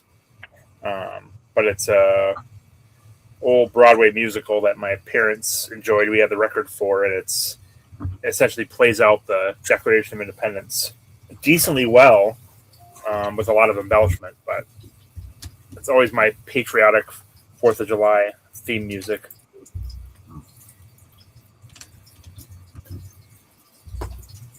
Although I did love Turn. I thought Turn was extremely well done. And I thought the main British guy was what's his name? Tom, the guy that plays Loki, Hiddleston. the actor. Yeah, Tom Hiddleston. And it turns out it's not. He looks very similar, but it's not the same actor. Hello, Stephen. And then the show Frontier with Aquaman was pretty good. I enjoyed that. That had 3 seasons, I think. What else? I'm trying to think of other good Revolutionary War shows. I mean, The Patriot's fine. Born on the 4th of July was a Tom Cruise one. True. I'm thinking like Revolutionary War era. Oh, yeah. Yeah, sorry, I'm being pretty specific and niche right now. Yeah, definitely. XL motors have the most torque. The power function ones, the XLs have the My most. Robot, how is that Revolutionary War era? And I feel like I'm missing something. You missed a lot of things, Mr. Wagner. Bill and Ted's Excellent Adventure. Yes, technically that's true. Napoleon. Been reading the Sharp from the British Army, Napoleonic era. Those books lately, those are enjoyable. Bernard Cornwell, who's a good historical fiction author.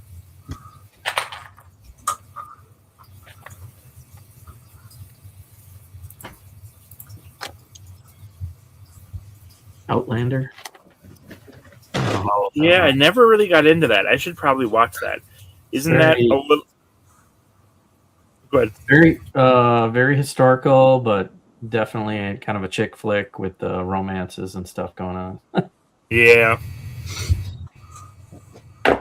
At some point, I might try that. Timey-wimey stuff going on, too.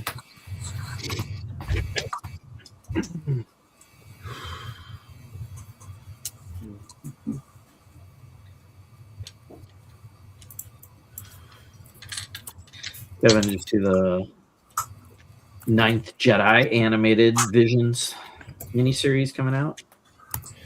I saw that. I did not like Visions much at all. There were a couple of them that were okay. I didn't watch the 2nd season of Visions, and I haven't watched anything since then. I'll have to check it out. I'll have to watch the 2nd season of Visions. But yeah, I was kind of... That whole series was kind of testing the waters, right? And some were good and some were bad. Yeah. And or too cute or not for everyone. But I think they're drawing from probably the one most people liked and making a longer series of it or something new, I think. So we'll see. That looks pretty cool. I like Well, I have to imagine it's a lot cheaper alternative to go animated and still do a pretty decent quality on it. So I'm surprised they haven't done more. Well, they have done a lot with that, but more in the Dave Filoni world. Right.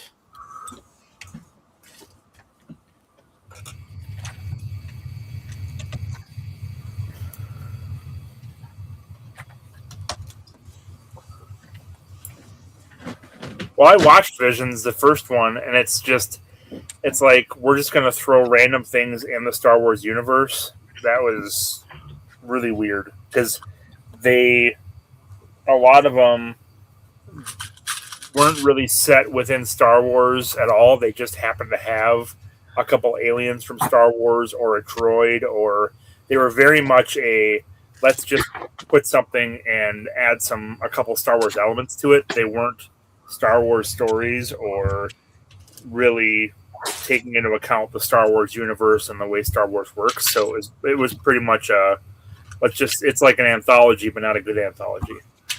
So that was my issue with it. It wasn't just because it was Visions. Oh, I love Secret Level. I've rewatched that as well, and those are hit or miss also. Little short episodes. And that's where I feel like the Vision stuff belongs more in like just a space general anthology or sci-fi anthology, not in a Star Wars anthology. But like you're adding in Jedi and you're adding in these things that don't fit into the universe right now and is not taken into account in any way. So that's the hard time I have with it. It's the kind of thing that's good for a role-playing campaign to make up your own stuff, but it's hard to try to mesh that into everything else that's out there and the actual world and all the other things. But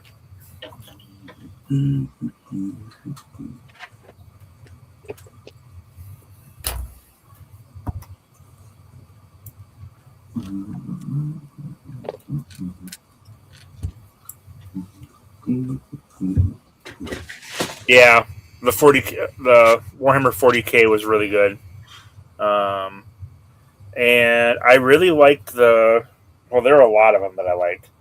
I liked the refrigerator or the freezer episode. That was really good.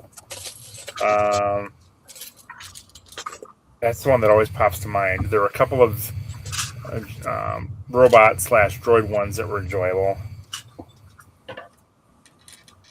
Because I think the first season had 3 or 4 episodes I really liked, and the rest of them were, that's fine.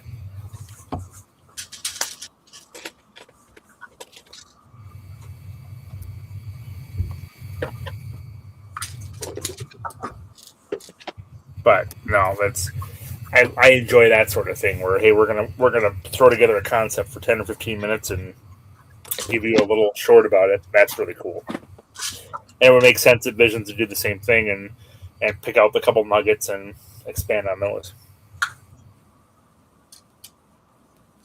Yeah, that's what I think the Ninth Jedi.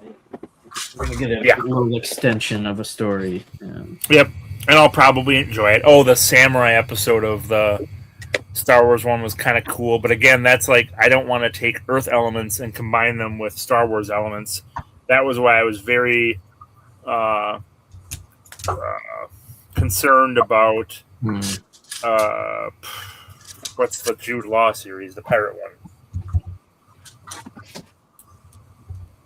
I can't think of it. Where the kids get not kidnapped. Oh, Is that? Was that? Because that's the one that I was wary about, and then they moved away from it right away. So I'm like, oh, okay, that's fine.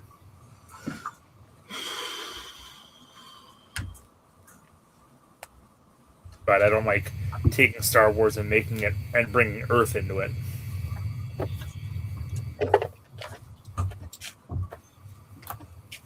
A long time ago in a galaxy far, far away. Yep. Hinting at far away from Earth. So, canon, Earth is in the Star Wars universe. Or that's the storyteller telling it to whoever it is in the Star Wars universe, right? Because I think George Lucas originally intended it to be someone from the Wills telling the story or something like that. I don't know. But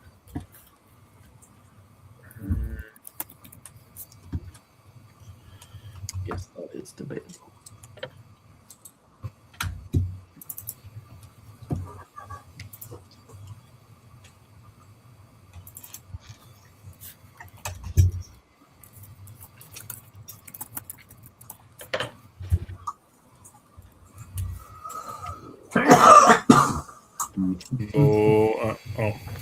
Cough you.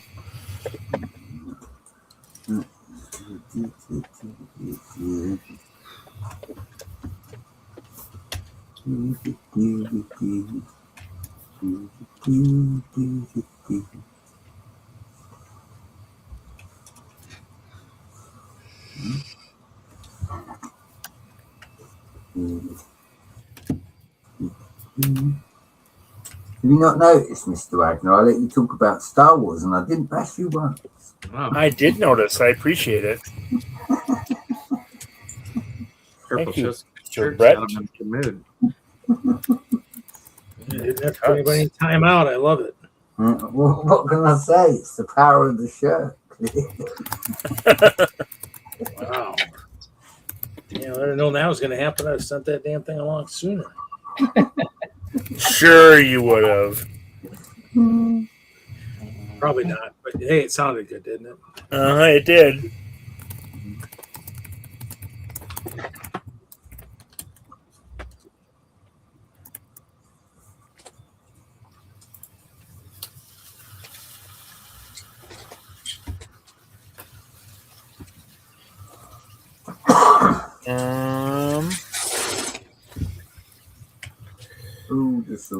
Yeah, I gotta complete my seed challenge build for Bay Beach, and I've been kind of cleaning up.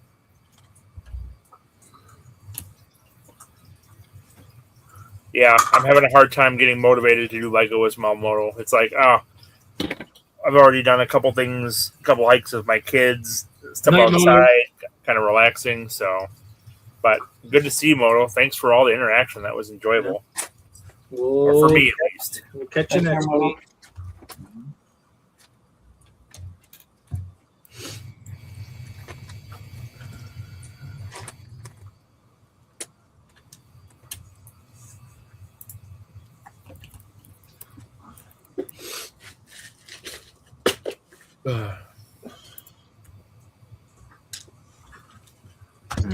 Definitely have my parts to expand a second level onto this Brick World set.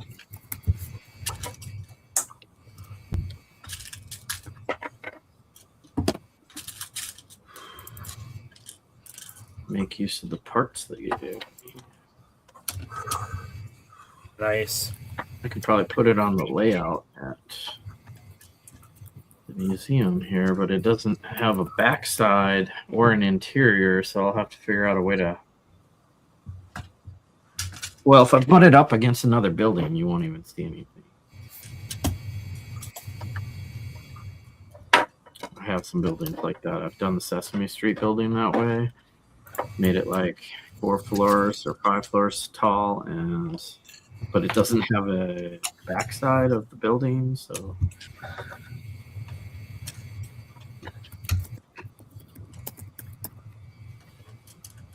Yeah, it's like the old Fisher Price playsets. Although, does that one open up? I don't remember. I don't have it, so.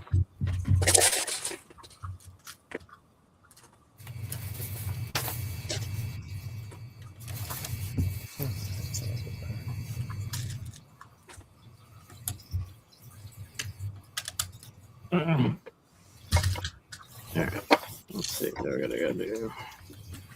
I gotta go at least one more. 2 more.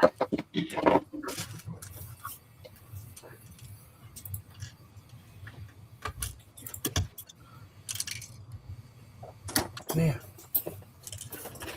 So I picked up these little Debbie red, white, and blue, and they're nutty bars, but they're white chocolate instead of milk chocolate, and they come individually wrapped, which is kind of cool. The problem is they're only 3 layers thick instead of 4 layers thick, so you're losing a quarter of the candy or the bar. So, but it's cool that they're individually wrapped, so I don't have to commit to eating 2 at one time. But I'm sad that I've lost a quarter of the bar. But just a minor aside there. MJ Bay, you still here? Sirs, we won't be seeking them as a sponsor, is what you're saying. Just Were you planning to seek any sponsors? I haven't. Because if that's in the works, then I'll stop commenting poorly about things. No, you're good. I think I saw something once, long time ago. Some cereal. Galaxy Far, Far Away. Yep, probably. Yeah. That cereal could have been from a galaxy far, far away.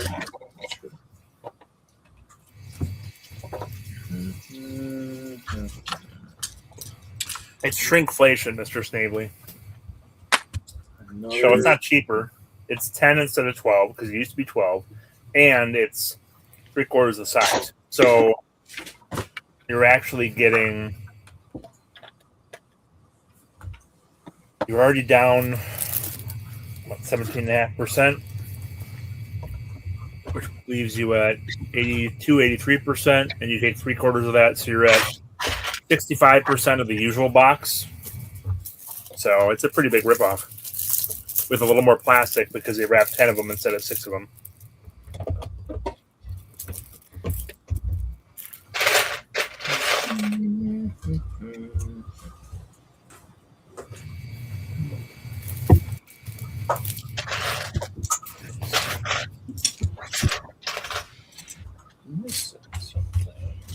Mr. Bay, I wanted to walk you through my media collection, even though it's not here.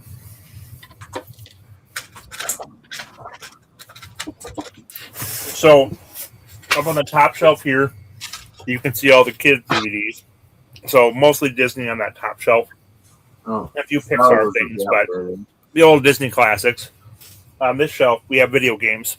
So, I think I have about, 25, 30 on there.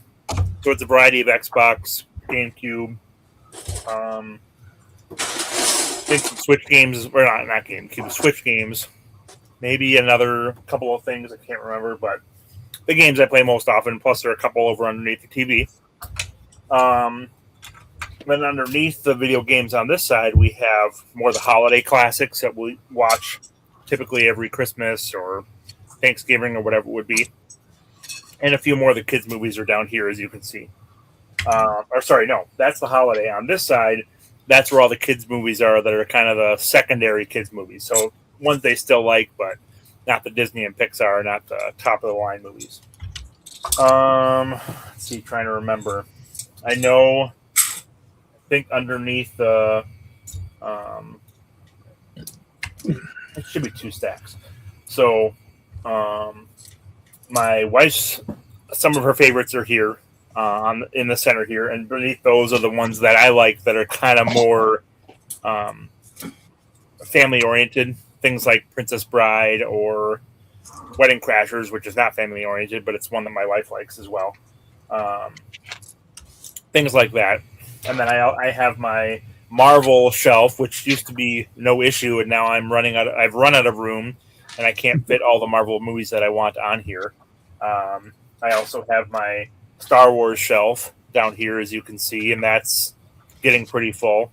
We have Harry Potter, and I think that mixes into some of the fantasy movies like Lady Hawk, and I don't think I keep Flesh and Blood out there, or Flesh and whatever it's called, the one with Rutger Hauer. That's pretty good. And then over on the left down here, I have my Westerns that I enjoy. And then on the other half of that shelf is actually the samurai movies that I enjoy. So I feel they're kind of similar. Down on the bottom, I have, what do I have down there? I have Looney Tunes collection, which I watched a lot of those as a kid. And I think I got them for Christmas one year from someone. I have Band of Brothers. I have the Pacific, which I still haven't watched. I love Band of Brothers, but I haven't watched Pacific yet. And then a couple of nature series. I have 2 Marx Brothers movie sets because I love the Marx Brothers, even though I hate the Stooges. I can't tolerate them at all. What am I missing here? Everything. I know I'm missing something. What is it? Oh, I know I also have the Matrix movies or the Matrix and Animatrix are the two that I enjoy from there and here. The Indiana Jones movies, the Back to the Future movies. If you need What to make else? space on your Star Wars shelf, Mr. Wagner, I hear Goodwill's looking for donations. Yeah, there's more than I could keep on one shelf now on the Star Wars side. So, and then a good chunk of the movies that I watch on a regular basis are over there next to the TV, and then back in the other in my basement, I have boxes of DVDs as well. So, just wanted to take you through a quick tour of what I had over there, even though I'm not there anymore. So, that's all, MJB.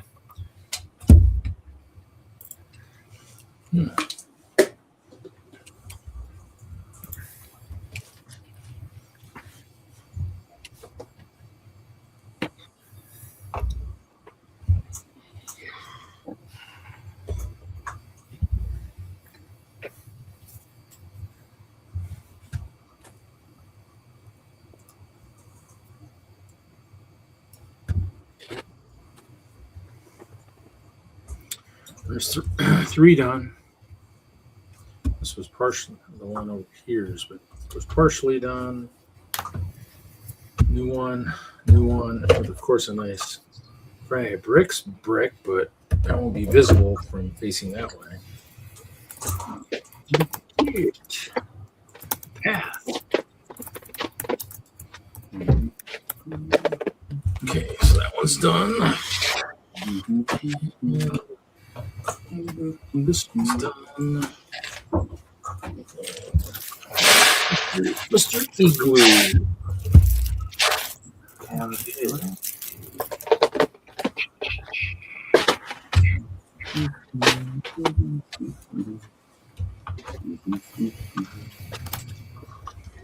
Yeah, I could probably go change a few things around at this point, but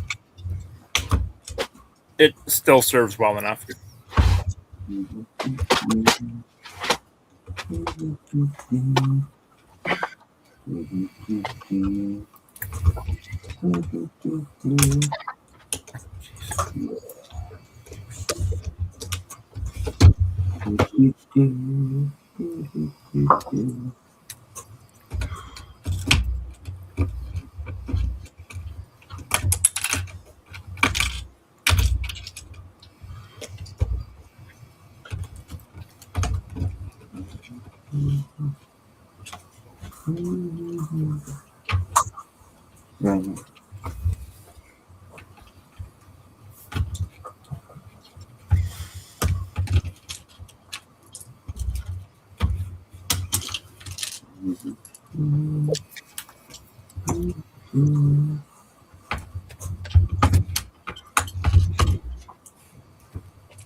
Yeah, and I don't really, I don't represent my, well, I think I have both the Sherlock movies on there. As I say, I don't represent my, what's his name movies very well yet.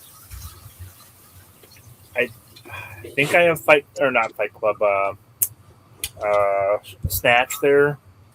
I do not have Lock, Stock, and Two Smoking Barrels, but I don't enjoy that as much as I enjoy Snatch, even though Snatch is kind of a rehash of Lock, Stock, and Two Smoking Barrels. And Lock, Stock is done better than Snatch is. I just enjoy Snatch a lot. I don't have Layer Cake, which I enjoy. I'm really liking the Gentleman movie more and more. What about King Arthur and the Legend of the Sword, Mr. Wagner? I waited so long to watch that because the previews made it look so dumb. And I actually didn't mind it when I watched it. Who's the director? Why can't I think of his name? Guy Ritchie. Yes, thank you. So I like most of what Guy Ritchie does. Although I'm getting it into a little bit of Guy Ritchie overload. There's like a Sherlock series that's come out that's streaming now. That's too much like the rest of the Sherlock stuff and the other Guy Ritchie things that I'm not really interested in that. I couldn't tell you. I'm selective viewing. Didn't he do a movie called Into the Grave with a couple of famous people, I believe, as well? I'm not familiar with that. That's like a James Bond Mission Impossible type scenario. What was it called? Into the Grave, I believe. Huh. I would have thought I would have seen that if I realized it. Yeah. Again, I said to Jesse earlier, they've just brought out The Death of Robin Hood. I think it's Russell Crowe. Don't quote me on it. But got somebody famous, either him or Hugh Jackman. Oh, I did not even know about that. Thanks for pointing that out, Brett. No worries. I'm a big fan of Superman, Henry Cavill, so I'll definitely be watching that. And sorry, I interrupted you. What were you saying, Brett? I can't remember. Mr. Wagner, it's been a long day. You did miss a tour of Johnny G. I walked through all those movies I was sitting in front of earlier when I popped on, even though I'm not in front of it anymore. So it was all from memory. I'm sure I missed some good stuff, but maybe I'll do it again sometime.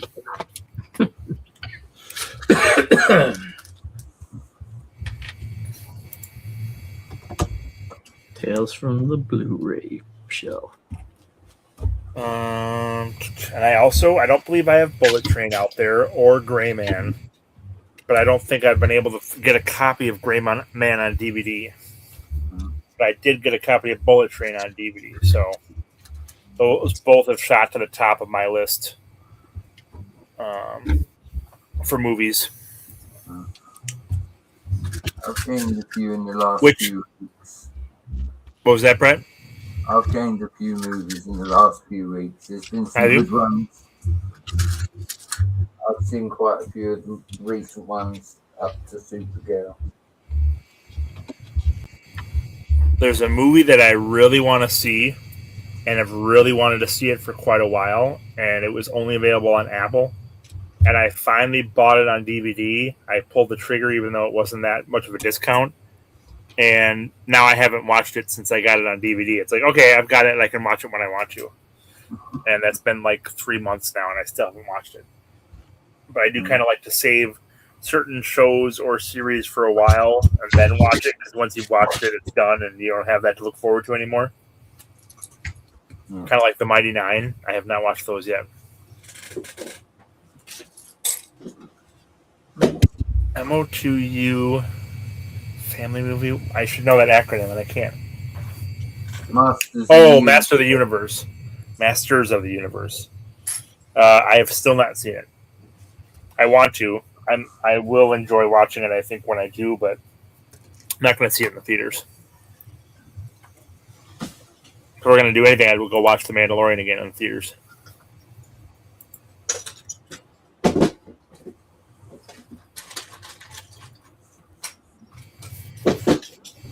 Come in. Not good. Okay, I'm done with all my stuff.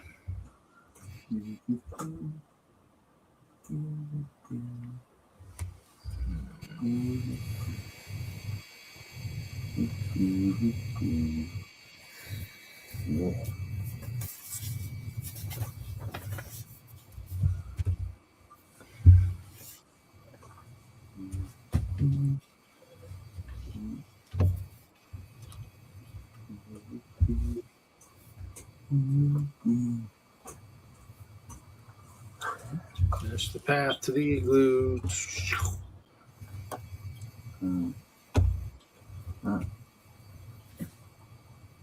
And I enjoy watching the Harry Potter movies. I mentioned those, but they're also not written that well, and there's some major issues with them. I hate Dobby, and it's unbelievable how irresponsible the teachers are at the school, all the things that happen. It's like there's so many issues with the books, but the movies are kind of fun to watch because it's fantasy and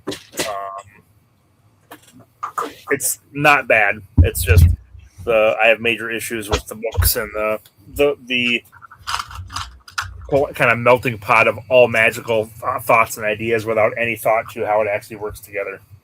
But well if Grand Poobah's got no objection, can we not bring up, is it the next Ranger Bricklink, the first 3? Do you know what I mean? The castle sets, guys. You've got the Elven Temple. Oh, yeah. Those are looking cool. And to follow up MJ Bay, I am looking forward to the Serpent's ship. I think it's well done. I was torn about what I wanted for the Dragon Knights because none of the original 3 Dragon Knight torsos are that great. The best ones are just the chainmail and plate mail torsos they came with in the original castles, not the ones they showed up with in the Dragon Masters, which are pretty dumb. Steven. But I like that. I mean, it looks like the torso is just the Scorpion torso with different, or the Griffin torso with different arms, but I could be wrong. The shield actually looks pretty cool, except it's on the garbage Zelda shields that you can't hold properly on a minifigure. So I still have to figure out how to deal with that crap. How do you design Lego sets for so many years and then design a Lego shield that you can't hold properly? No one holds a shield out in front of them ever. That is so incorrect, but that's how they do it. So annoying. But that's an issue I have with the shield, not with the set itself. Sorry, Brett. No, rant away, Mr. Wagner. You carry on.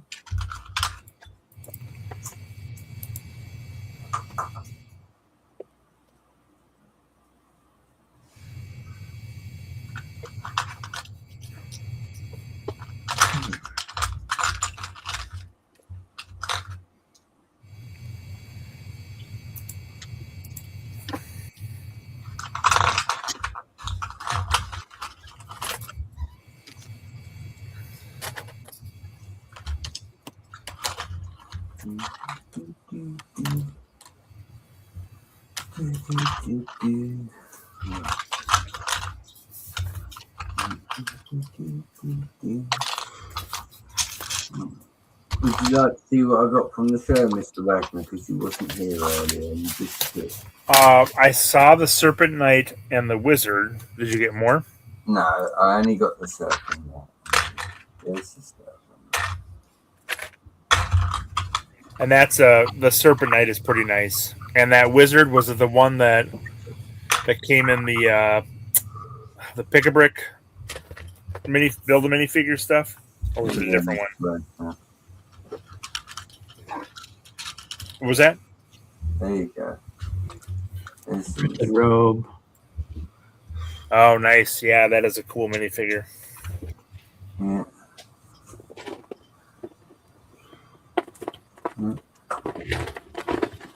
Yes, MJ, I've seen pictures of them, and it's like, dang, Lego just keep firing them out on Bricklink, don't they? What, are they trying to get us to all move over to Bricklink or something? Us castle builders, because, yeah, them 3 are fire. I don't know which one I'd want more.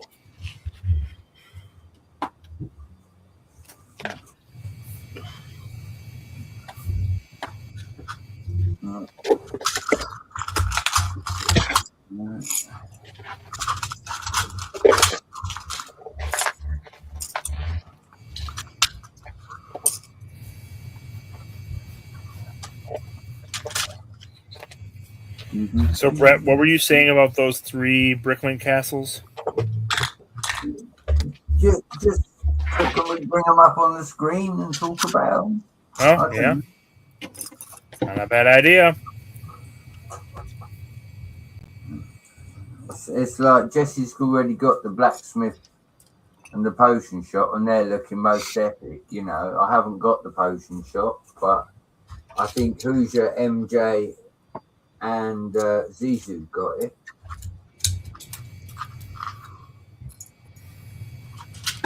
But All right, we got a double decker Brick World set now. Nice. I had to put a lot of my own parts in, but they do come with a lot of windows and tiles extra. These round ball pieces, though, I don't have a bunch of them in gray, so might have to change. If I want to use parts I have, like I adapted the clips that are downward. They're the old style versus the bar style. Oh yeah, yep. I don't know. I don't have a lot, or I can't find the bin. I don't know. So I might continue to do my own little modifications. What I could do is put some gargoyles up here instead of those balls. That'll look good.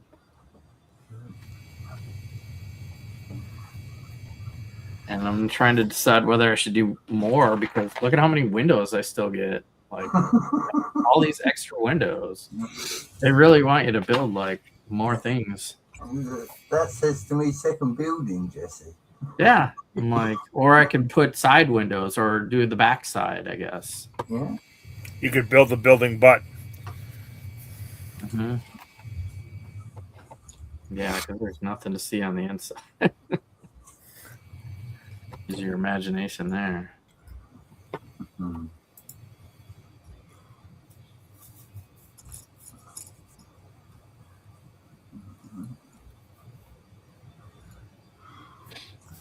So,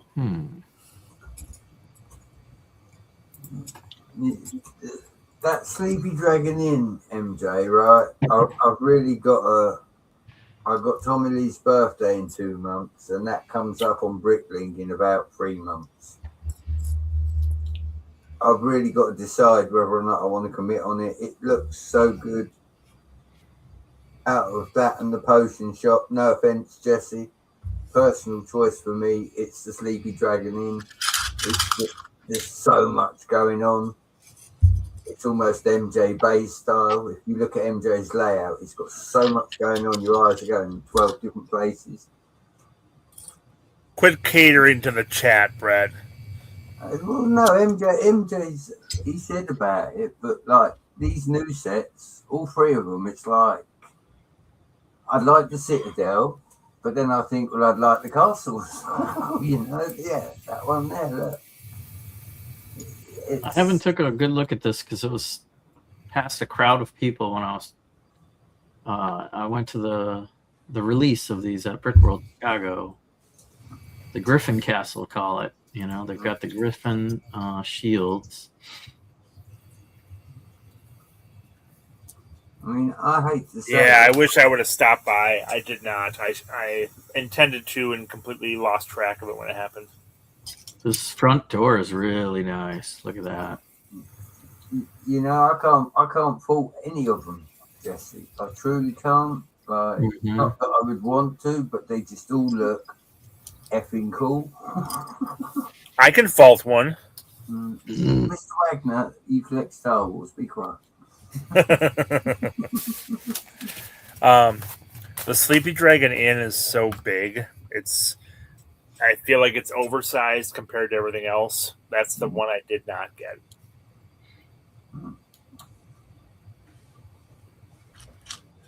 Yeah, with big selection, skeleton in the background there.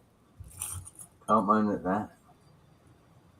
I just think that looks cool. Cool.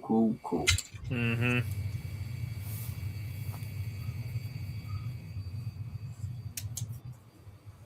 What is the Sleepy Dragon you guys are talking about? That was series 9? 10, I believe. 10. One ago? No, maybe 2.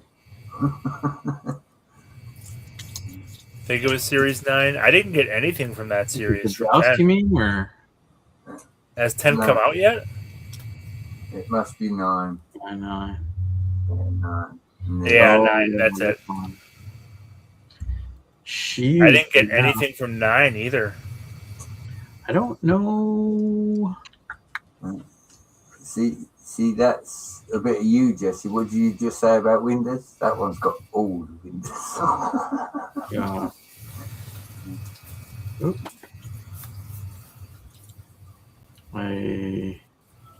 Yeah. I'll have to check my emails, see if I pulled the trigger on this. Yeah, no, I just like it. I just think that's really cool. It's closed up. I was being inside.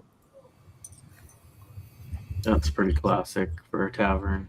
Got the fireplace, you got the stage, bar, you got a windy staircase going to the balcony, shady character up there in a hood giving a quest.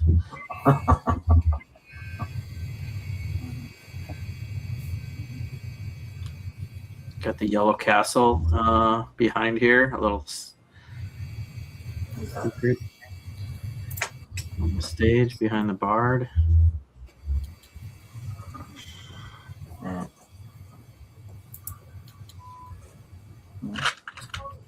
It would be a good set to be my first, for sure. Your Virgin Castle set? Well, I just think it's really cool, Mr. Wagner. Yes. You know, the potion shop I like, and the potion shop was a lot cheaper. You know, I respect that as well. You know, the price of the potion shop isn't what the price of the Sleepy Dragon is. There is a price difference, and I respect that. But for me, I like this one. I just think it would go in my layout perfectly. And generally, when I think like that, I don't question it. I just buy it. Well, and my issue with the size is in relation to the other castles. I mean, as a standalone, the size is fine. I'm just saying, when compared to the other castles in the Bricklink Designer series, it's pretty big and it doesn't really match up as well, I don't think. So, just my personal preference. It's like Jesse said earlier, when you put two of them next to each other, you get the starts of a village, and that's what I like about the second table. What I'll do is once we finish this, I'm not going to promise it'll work, but I've moved my Lego room around, so I might be able to show you some of the second table today.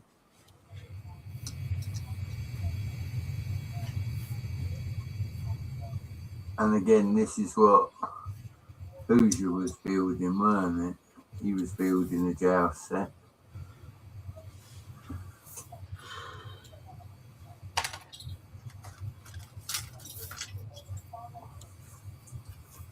Yeah, I don't think I pulled the trigger on this one either. The castle. There's the snake tent. You could figure out how to build that from your own parts there, Brett, with the knight you have. Mm-hmm. Just checkerboard, black and yellow, black and yellow. Black and yellow, black and yellow. I didn't get that one either. Which one was that? The siege encampment or what? Yep, the cheesy encampment. Just the joust. I mean, the tents are cool. That's not what I want to pay for a Bricklink Designer set for.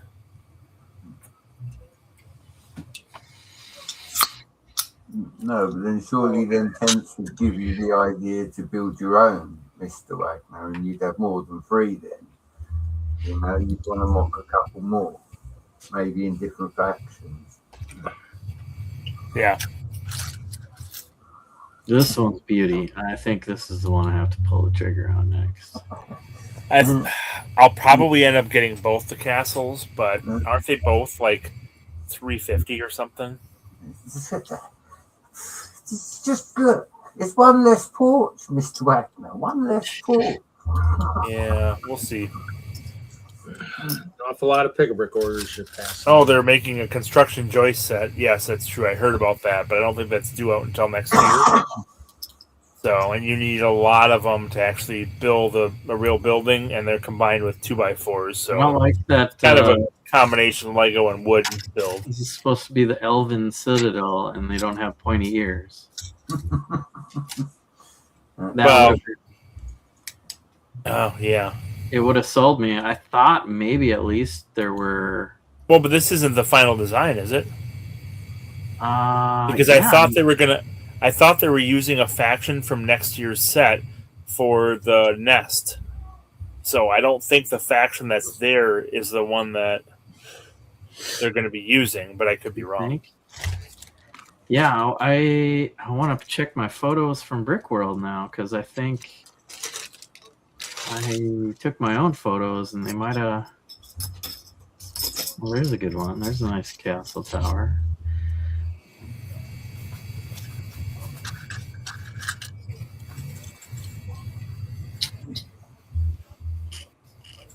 Yeah. That's quite a bit, Mr. G. Oh, you guys are stuck on that.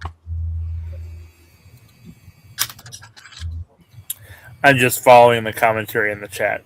Oh, no, I switched screens and I thought you guys were following, but it didn't. I follow you. Yeah. And again, when you say free biddy, you know, come on, let's be real. Modulars, what, 250? Decent Star Wars sets, a couple of hundred. Castle set. Trying to remember the last decent Star Wars set for a couple hundred. That's been a while. Just because they haven't made a set in that range that I'm interested in. Sorry, I sidetracked. I'm just trying to think like free up, you know, same sort of price. I mean, it's definitely worth that from the parts count and what's in there. It's just a lot of money to spend all at once. I don't like dropping $700 on a couple of sets at one time. So I got the sushi restaurant and the alchemist shop, and I think that was like 5 or 6. So again, we're all different. If we all bought the same, this would be boring, wouldn't it? So, you know, again, I've never bought a Bricklink set. Like I say, Sleepy Dragon would be my first purchase. I'd have to get it all prepared and ready to be paid for and all that. Because, yeah, I'm not paying for it twice. What I'll do is I'll pay somebody else. They can put the money in an account, it'll be paid, and then, yeah, I just wait for the set. I'm more than happy with that. Yeah, you're right. They're refining finalist designs until May of next year so they may have elf ears. They are still refining the finalist design. I think if they change it all to elf ears, Jesse, the price will go up a little bit. It depends on how many different molds they give us, I guess. If they do a new mold or if they just use. Well, and they said it was. I thought they said it was going to coincide with a new faction next year. So maybe they're doing elf sets next year. Right? Yeah. Usually, with that. These Bricklink designer sets are usually not new parts or prints. You can get immediately. So it's usually from existing parts only. But there are elf ears out there, so they should be able to figure that out. It's a maybe. It's a maybe. So we'll stay tuned.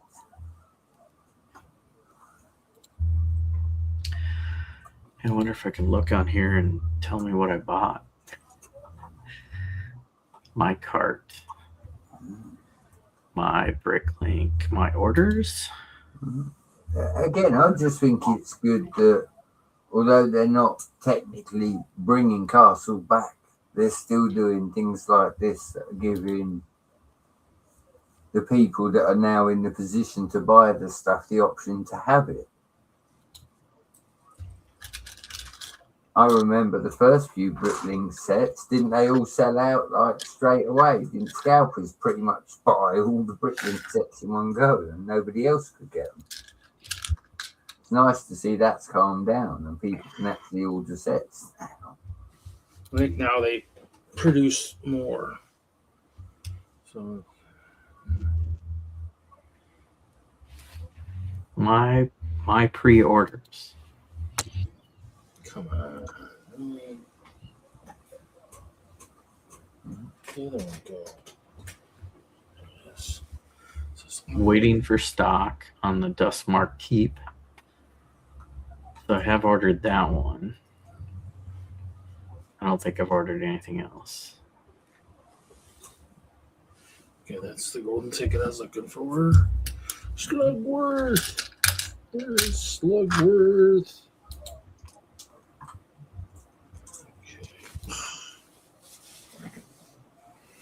Okay, let's see.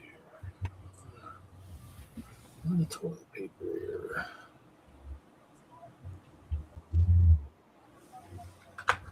Too much.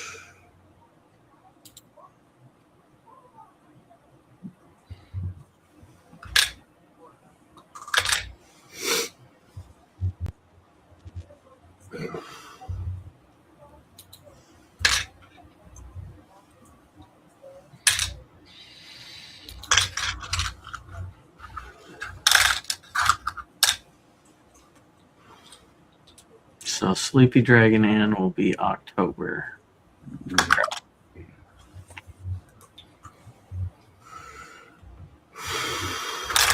That's still going through refining finalist design also. So maybe there's hope for that one to have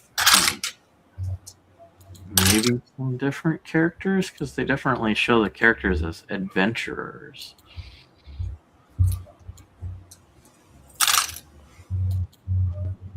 They'll probably keep them all yellow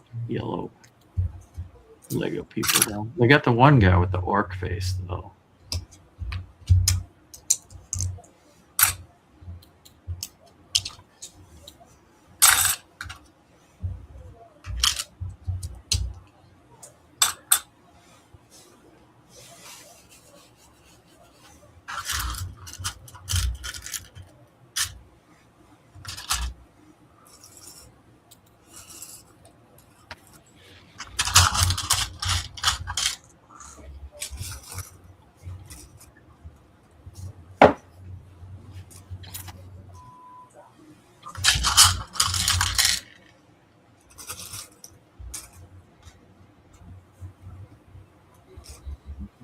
Pretty sure I'm gonna make at least one more level on this house, this apartment thing.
Looks like I didn't miss much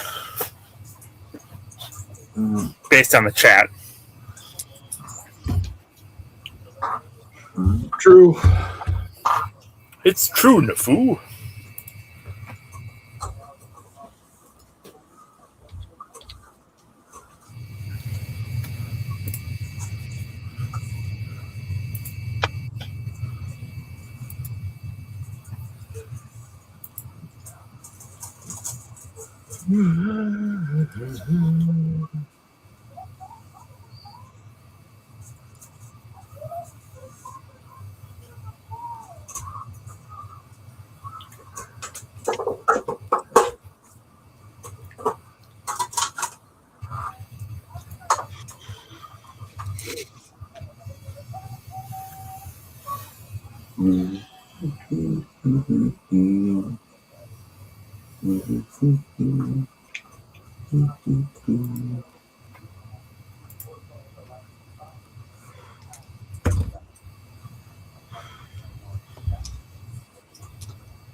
So, do I continue with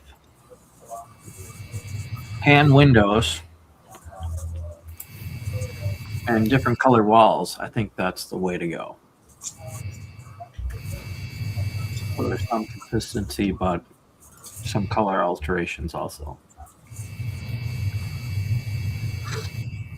Because they give me sand green and dark red and white and tan windows.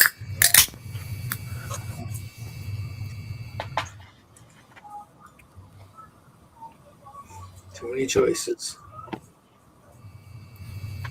Choice, time to be creative, or ask the chat to be creative for me.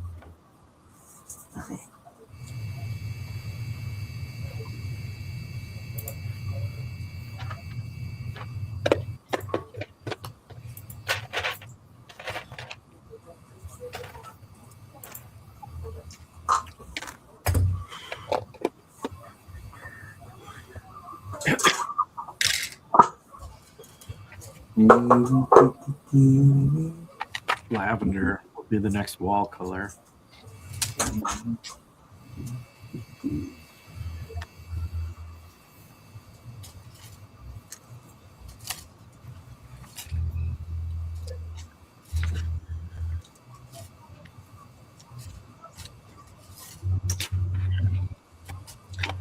And then I'll have all the color schemes in there. All in one building.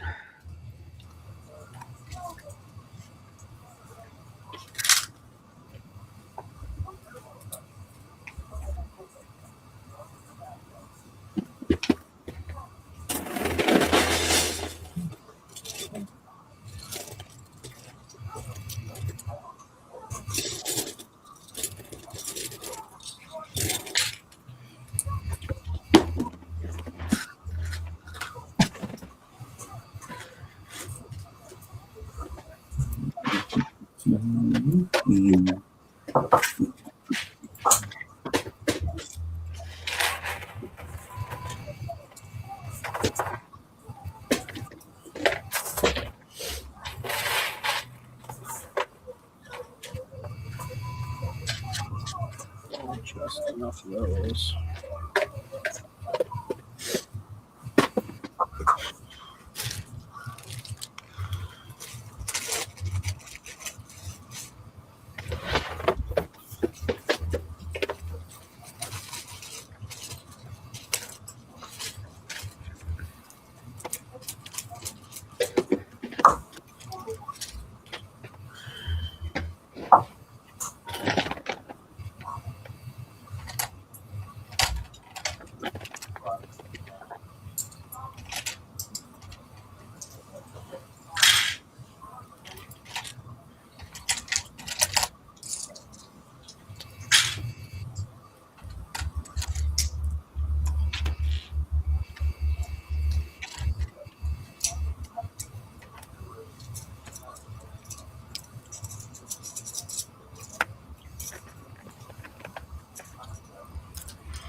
Wow, I didn't know this was going to be a Windows part spec.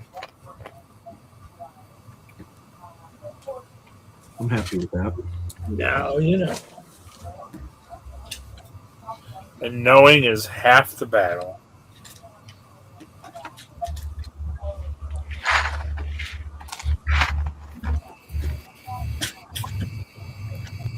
And now for the rest of the story.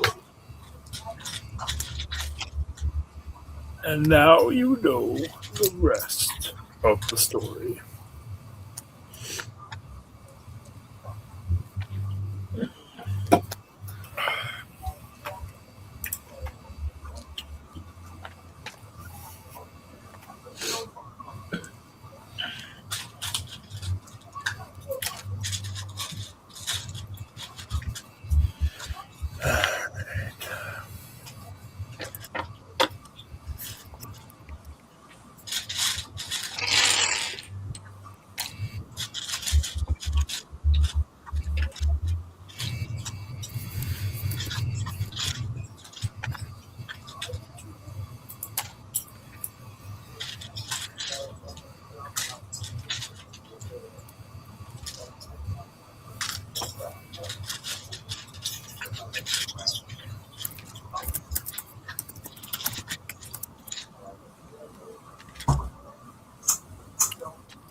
I want to know what spells are in this book, Jesse. What spells are in this book? Oh, yeah. Anything good? Yeah. There's a Califragilisticexpialidocious.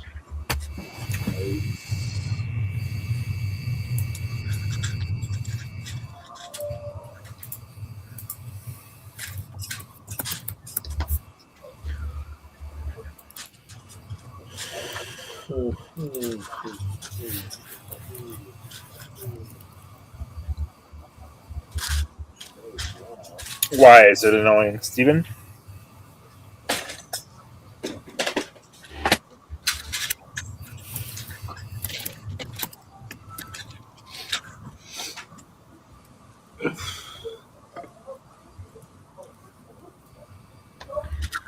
People just go out in the street and blow shit up. This is not how it works, Jesse.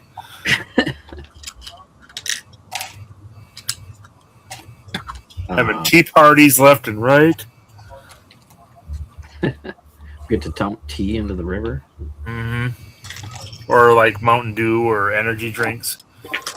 Cool.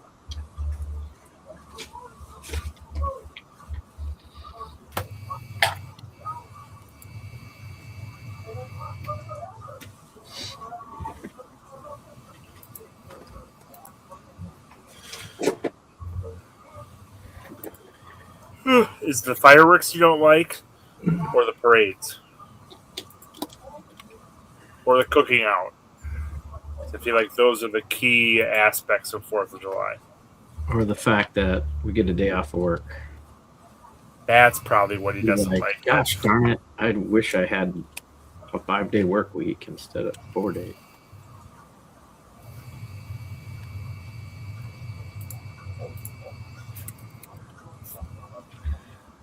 I only get the 4-day if it falls I during the got week. to build Lego sets on my day off. Go to the store, get laundry done.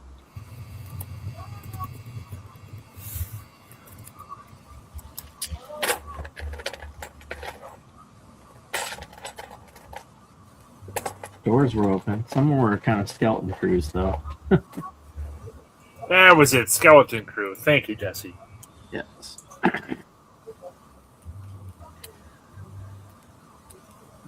Not as good a service when they have skeletal hands.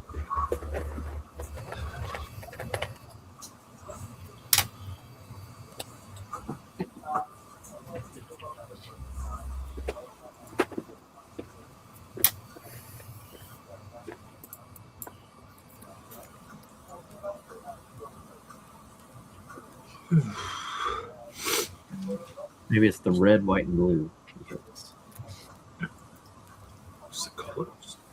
I mean, the colors are too obnoxious.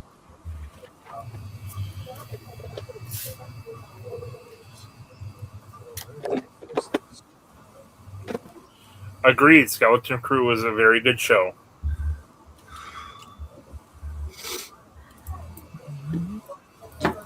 Oh, yeah. I said skeleton crew, didn't I?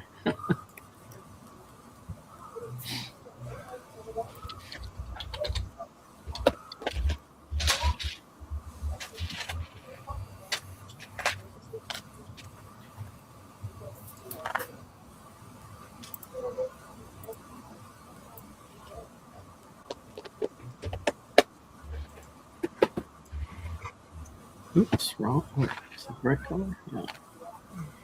Oop, that one isn't.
This is modular, but it's a little flimsy.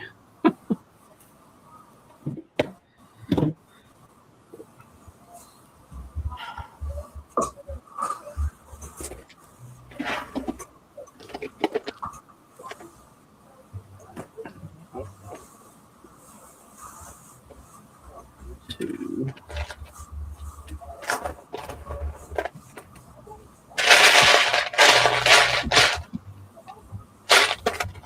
Four. 6.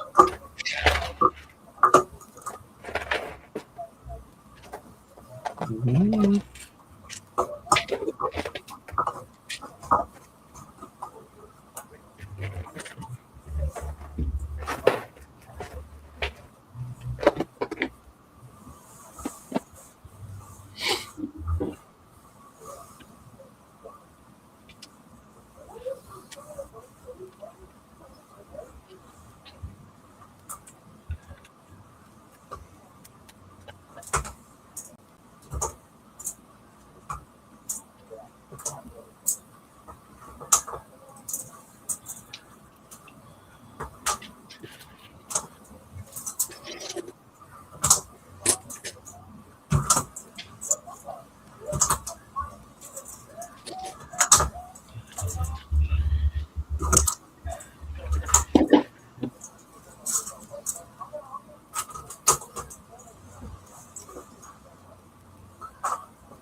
Mm.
Okay.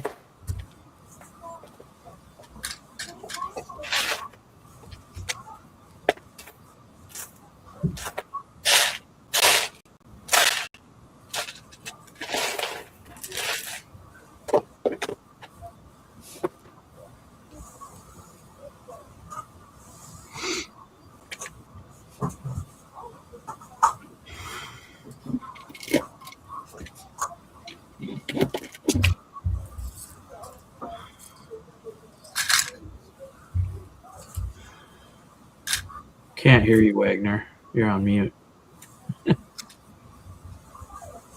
Maybe he's not talking to us. Nope, not talking to us. I've been talking to you guys for quite a while. Wow.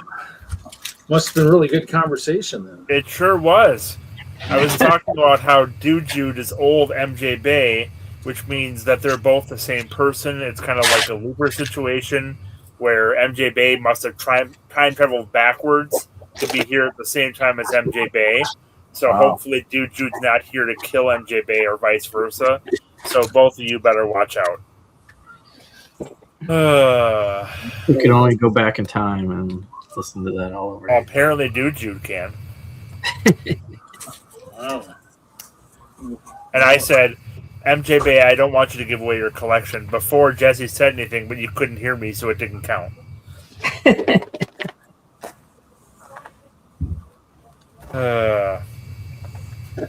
Sorry. I I was wondering why I was so quiet. I wasn't looking up. I've been.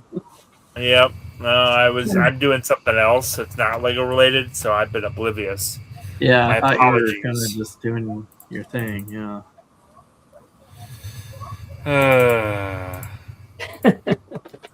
I'm like, yeah, we're getting to the point where either Reed's gonna fall asleep or. And your favorite part?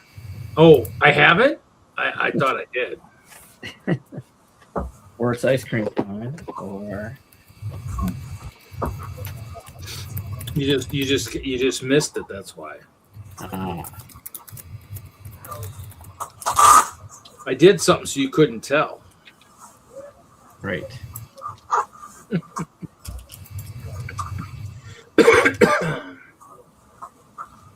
Oh, yeah, that's right, Johnny G. You got another Force Burner set. I'm kind of jealous. I need more of those, but I don't want to pay $45 for them, whatever. No, Johnny G, you shut your filthy mouth. Don't want to talk about those again. I don't have any expired beer, sorry. It's all tired. Yep. Poured out the expired stuff. And I'm not asleep. For your homies. No asleep. Afraid not. Tidying up. That's what I'm doing.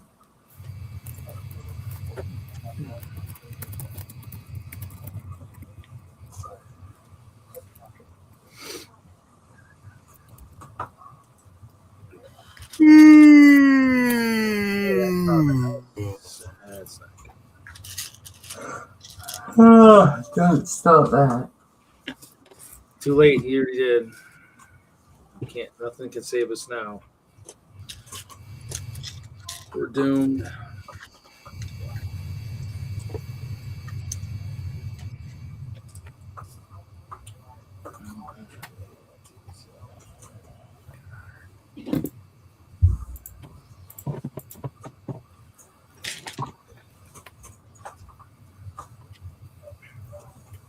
Because I let MJ Bay know that you were coming for him. I'm sorry, dude, Jude. You're the one that said you're old MJ Bay.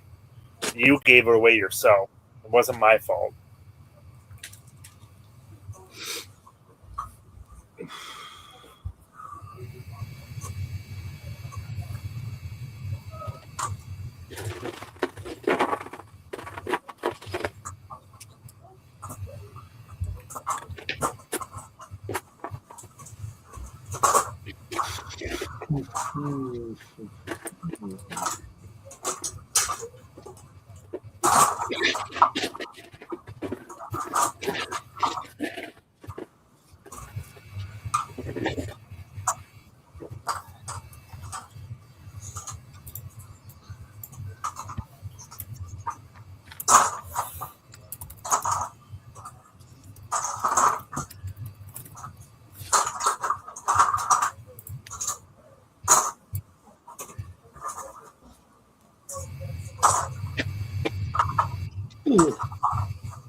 You didn't misspell anything, dude, Jude.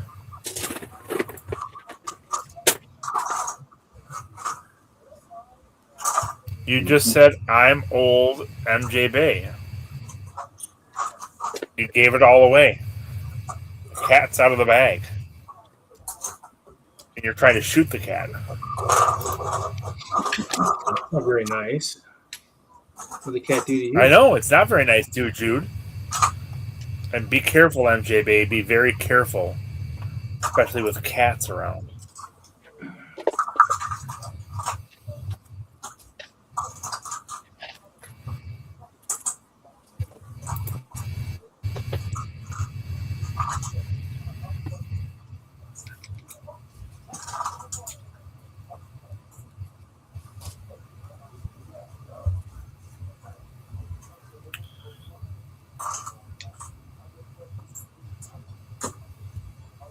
I don't know if I'd say I'm young, dude, Jude.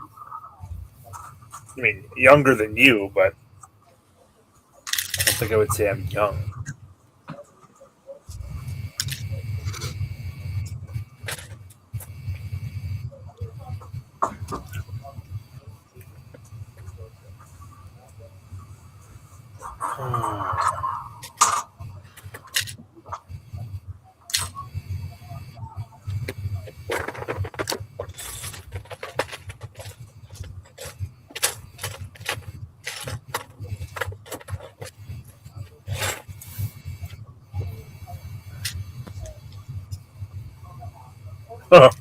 That's a whole different wild card at play. You're right, MJB. We haven't heard from him in forever. It's almost like he disappeared. Became somebody else.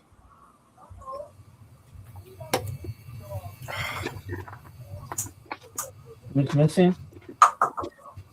Judith the Judith, we haven't heard from in years. And he still has a role to play as well.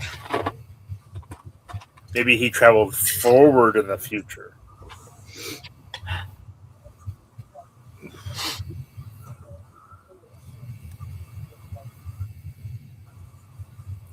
Oh, I saw something really exciting today, completely out of the blue.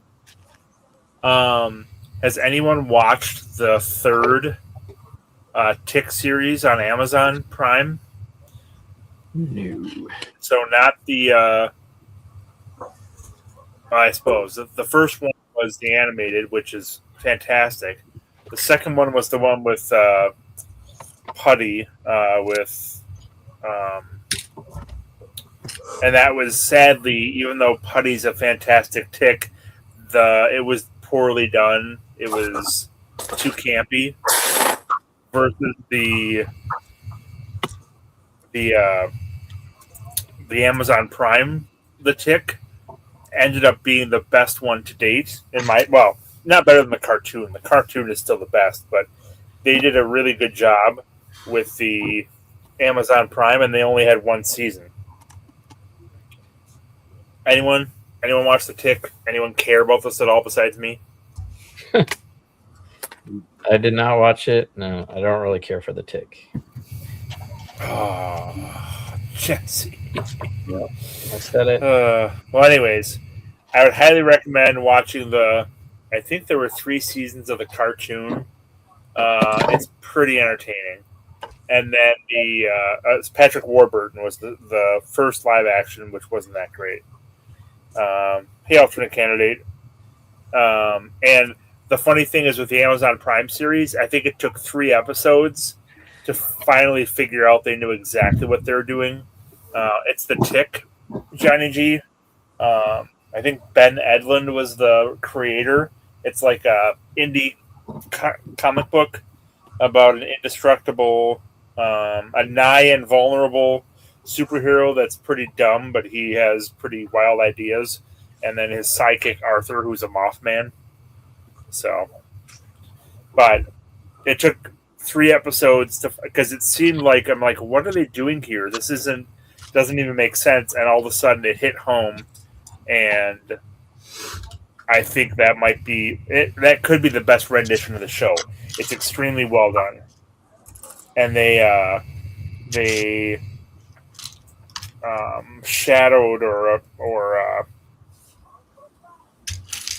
they hinted at Thrakozod being on in season 2, and that was like 5 years ago. So I assumed that it was done. And then today I saw a new season coming out on July 15th or something, out of the blue. So I'm extremely excited for that. So that was my fantastic surprise, and that I saw this morning or this afternoon, and was extremely pumped for it. So if you haven't seen it, I'd recommend watching the first season of The Tick on Amazon Prime. And like I said, it takes, I think, until the end of the 3rd episode to really make sense of it. And they know exactly what they're doing. They do a good job with it. They just throw you off in the first 2 episodes. So, well, a perfect segue for me to say it's been fun, y'all. It's 4:05. I'm going to bed. Night, oh, that's what the time difference is. Yes. You guys are 18 hours ahead of us. Sleep No, tight. 18 years, Mr. Wagner, but I'll give you 18 hours. Take care, y'all. Is that one of your neighbors, Johnny G, in Australia? Your purple shirt. Have a good week, Brett. Good to. Oh, never mind. His purple shirt showed up for what? 10 seconds. How about this? Oh, very good. Up to 4 floors.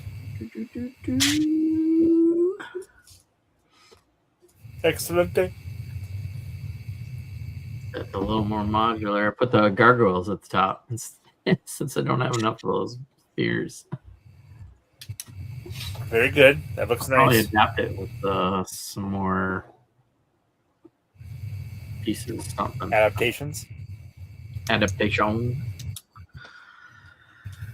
So now all the parts to the left and just a few tiles, and still all these windows. Nice. It's always good to have windows. Added quite a few of my own bricks to do all that. Yeah. And some of the detail work, but I'll make a new addition somewhere on the museum layout. Maybe I'll probably do a post and thank Brick World for some inspiration. Very good. And yeah, I like that. Tan windows all the way up, different colors per floor. So I'll save these The word is colorful, not color floor. color floors.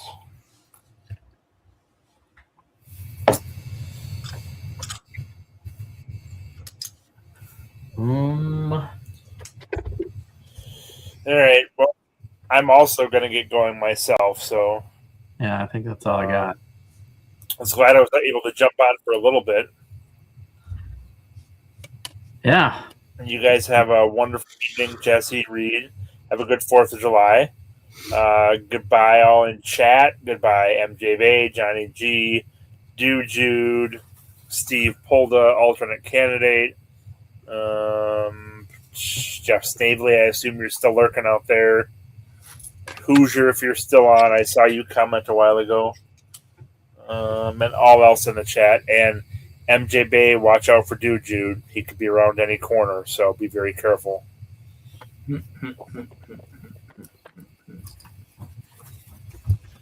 All right, happy 4th of July, all you USers, and have a good weekend, all you non-USers. Go again. That's what I like to hear, Jeff.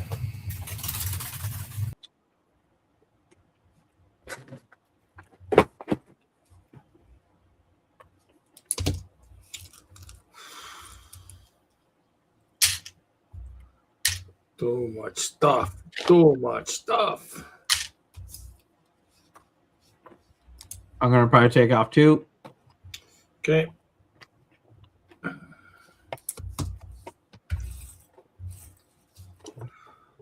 Got to think about what I'm going to do with this building. You're going to put it somewhere. Yeah. I want to put the Schmidt Brewery on the museum layout too. So I might need small buildings like this that kind of fill in some gaps.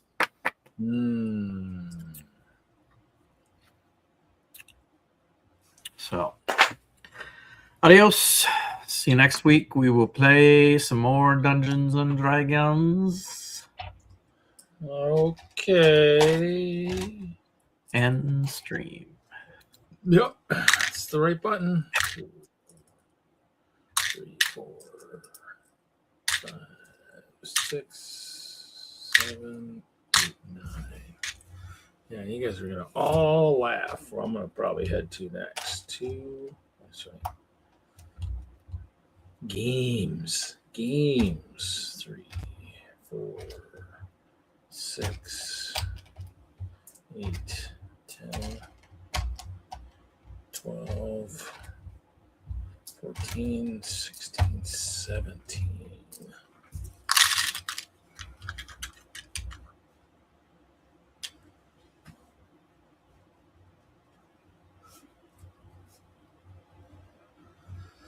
Oh, just trying to build some of my, just getting some of my bins organized. I just got a crazy bin of stuff. Also trying to figure out how to do accordions with my stuff. So I did find some small keyboards. I don't remember how I mounted these things before, but I just got a bunch of stuff in these things. I'm just trying to clean some of these bins. They usually travel with me, but they got lots of stuff. And a lot of the stuff doesn't end up even leaving the bin. So I try to figure out how to make this stuff a little bit more accessible. So that one's good for that. I'll sew these over here for now. Since I got I got Windra and Crueler in here, part of my red light district. Let me see how well this will transition. Let's see if it'll even do it. So let's close this. Let's go into. Let's see if it'll do that. Let's see here. This over here. Let's see if it'll even work. Let's see if you guys can see this. Let's see if it'll work. We're going from Lego to. Oh shoot! Now let's do this sound over here.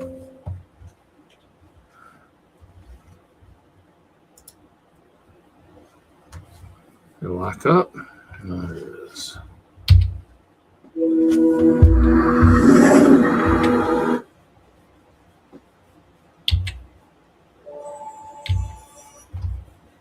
Why is that not working?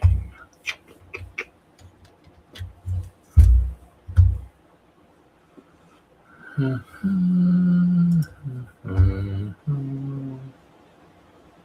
see here, what's going on here?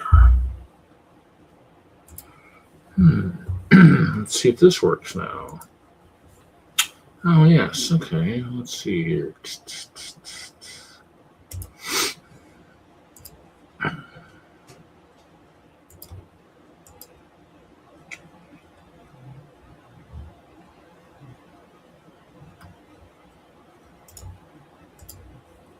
No, I hate that when it does that.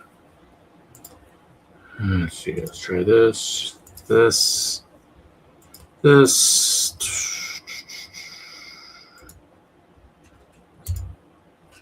you down there? I am. So quiet. You don't come up or anything. Yep, I'm good. All right. Okay, so let's go back to. I gotta find this.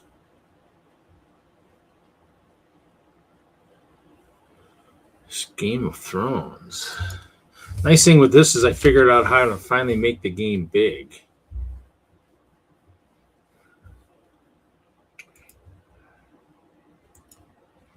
So we're entering the game at turn 104. Oh, you know what? I don't have any music on. It only goes to it only goes to sound when I go to combat. I'm playing as Holland, so this is my main base here, Brickburg. Fine. Okay, let's see what we got here. Yeah, I got lots of guys just exploring. Let's go here.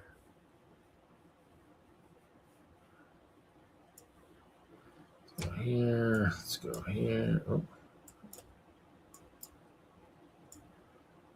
There. So look, this is the map. So this is the map I'm playing on here. 256 by 256.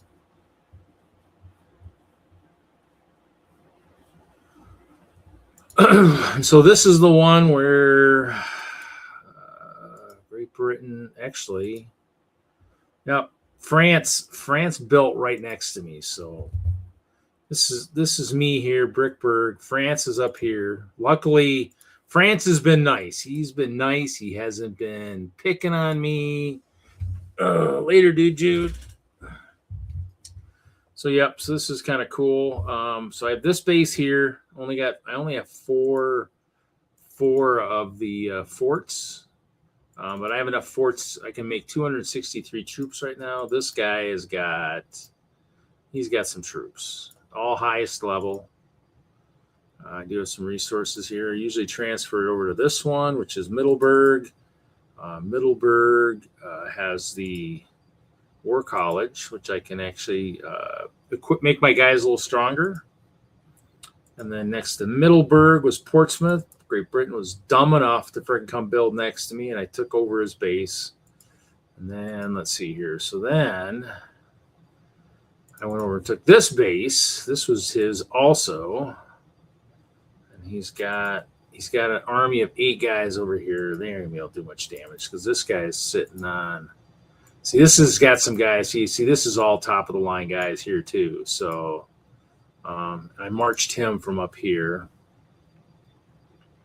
But the computer builds really crazy and weird. They don't build enough farms. They don't think about feeding all their troops. It's just freaking wacky crap. But you know what? I bet this is going to get old pretty fast here. So let's do this.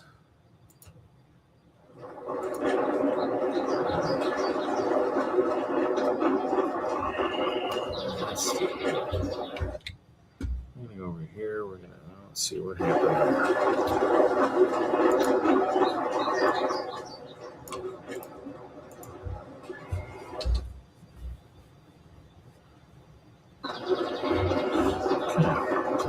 Turn down the sound a little bit here. So let's see. Let's go to next. Next. Okay. Next. Ruckus. Let's see. Ooh, what do we got here? Ooh, Lady Marcia. If you're coming to me, Lady Marcia, you are in one hell of a predicament. Let's see, colony, contents here.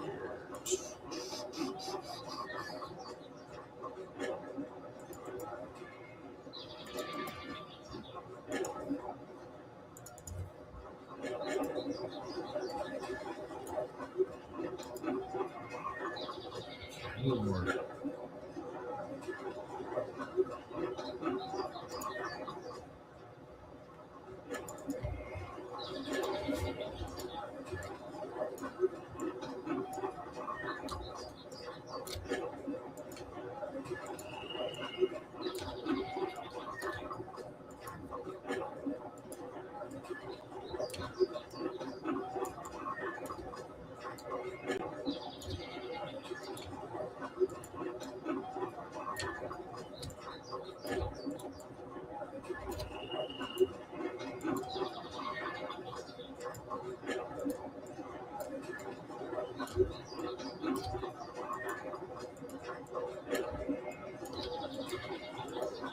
Sell some crops, move some stuff. Let's move it over to here, Middleburg.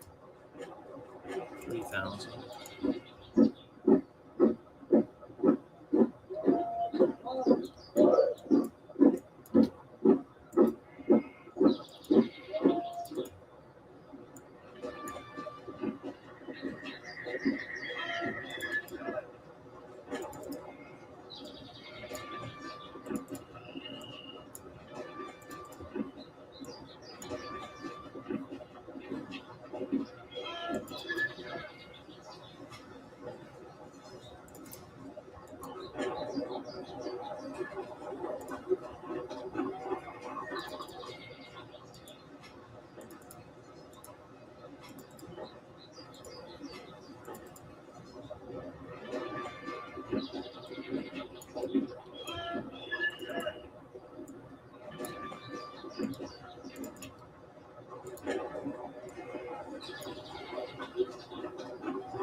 What was?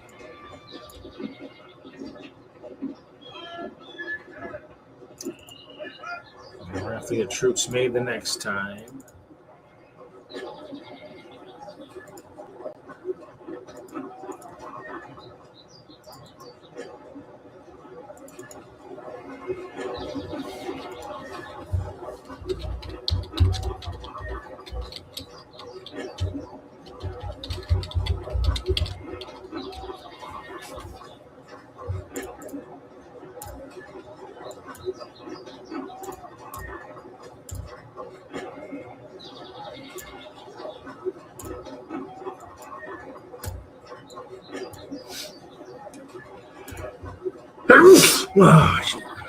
Excuse me. Okay, so that does scare me a little bit that I got this person coming. Does have to cross the mountains.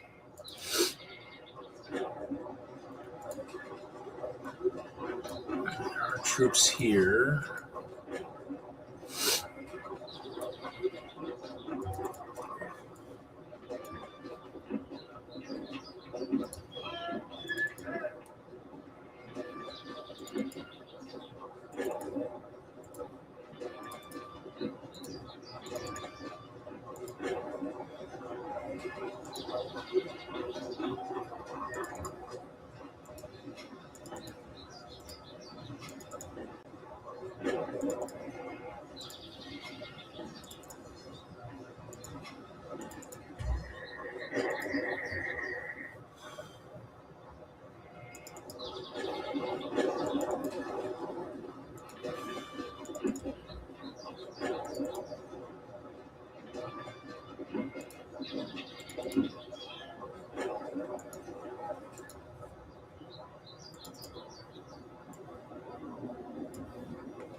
Hey, Big Nate. Everybody left. I just kind of shifted over to my game here. This is the one I've been kind of playing a little bit lately. So usually you start. This is Conquest of the New World. It's an old game. Basically, I start. You start kind of looking at stuff. You try to find yourself a good area. Generally, you want to have trees. You can find metals. Silver and gold give you a better gold production. Tin and iron give you better metal production. So some of these, like these up on top, give me some modifiers. So these are producing gold, which is nice. So basically commodities, I'm producing 1,300 gold every turn, which is nice. As Holland, I gain interest on my stuff. So, but it's always kind of keeping an eye. There's an enemy here coming. Indians, if you can't get near them, it'll tell you if they're hostile. So that's why they're not explored here. And then I did not discover this one. This gold was discovered by somebody else, but by putting one of my troops on that, I control it. So gold would be good. Sometimes it doesn't seem like it actually correlates very well. And sometimes to get the best returns, you'd almost have to be up on top of the mountain there or real close to it. But you want to have good areas to build bases, though. Lots of flat surfaces so you can get a big base. That's why Middleburg here is in the middle here. It's pretty flat right here in this nice valley here. So this Middleburg is this is the center, and it's like right here. And then Portsmouth is right here, and they almost connect. They're almost connecting to each other. And see, this one's France. I don't care. He's right next to me. As of right now, we're still getting along. We have a defense treaty, so we're good. Now, granted, my country is only happy with me, and that's because I stopped paying my taxes. So I'm not paying any taxes. That's a lot of taxes to be paying. So I stopped paying taxes. So eventually, my mother country will get pissed off at me. I mean, I could also just declare independence. Then there's no trading with my mother country, which I probably don't need right now. I've got enough countries, but it'll attack my countries, and then I'll have to fend off wave after wave of battles. So, okay, this might be a good one to get.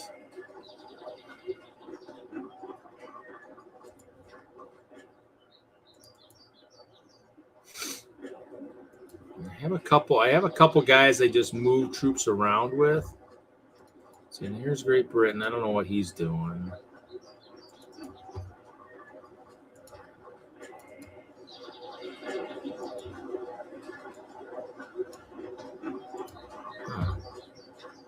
Brickburg's got a bunch.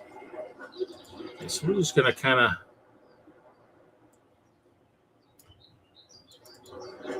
France is doing some stuff.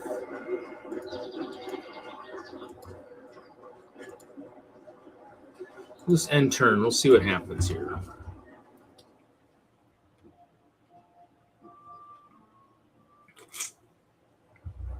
And I was leading most of the game, but the natives are winning now. But they only have like a 300-point lead, so it's not much. See, my country's now just satisfied with me. Game score. So you get percentages. I only did percentages here because I have other stuff. But longest known river gives me like 200 points. And then by only having these percentages, I pick discover, which means I get points for discovering. Cartography, which means my troops move farther on land. And then conquer means I get more units in my fort. But see, like this is bonus. So like colonies, I got this many points. I get a 1% bonus. Combat, a 2%. So it doesn't really add much up here. The goal is try to get longest known river or tallest mountain. So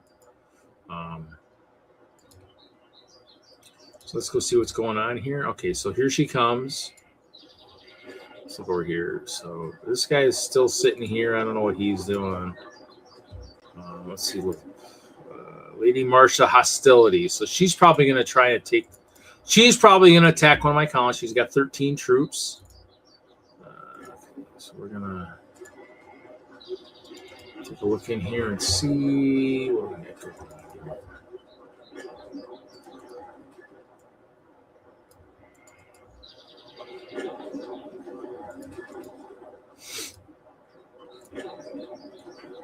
He doesn't have a lot there.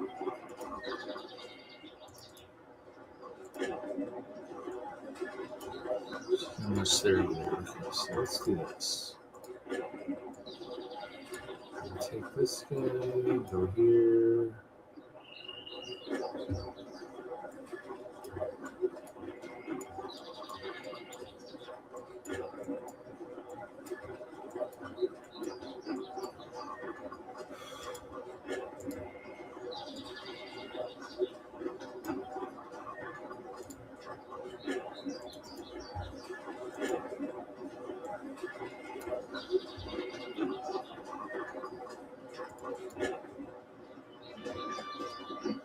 So did not make it all the way down here. Okay, so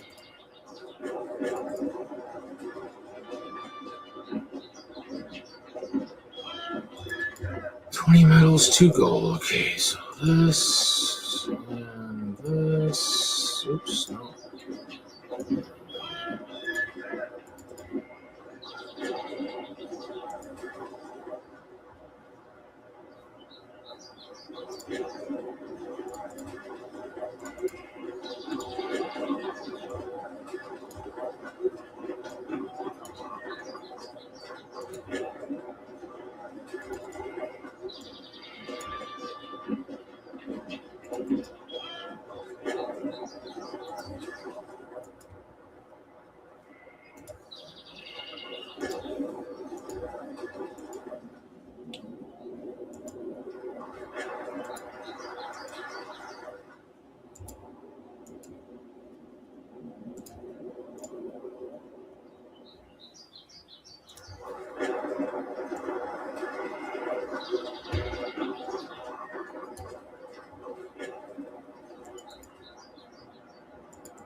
Wow, France has got a lot of troops. I sure hope he's not going to suddenly... Oh, alliance. So we got an alliance. Okay.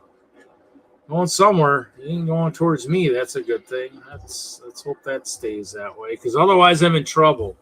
No, this is Conquest of the New World. I play it through Guardian Galaxy of Games, and so it's an old game. I played this probably on my old Windows 98 machine back in the day. So as you can see, it's kind of old. You can scroll down. You can zoom all the way in. When you zoom all the way in, you get little graphics of guys doing stuff. You get guys walking forts.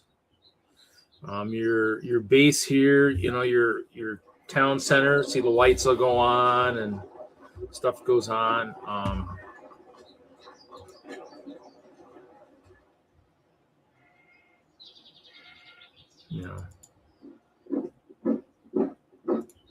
So I mean, it's cool. I mean, it's a game. I mean, it's a conquest game. So for me, it's unlimited turns, unlimited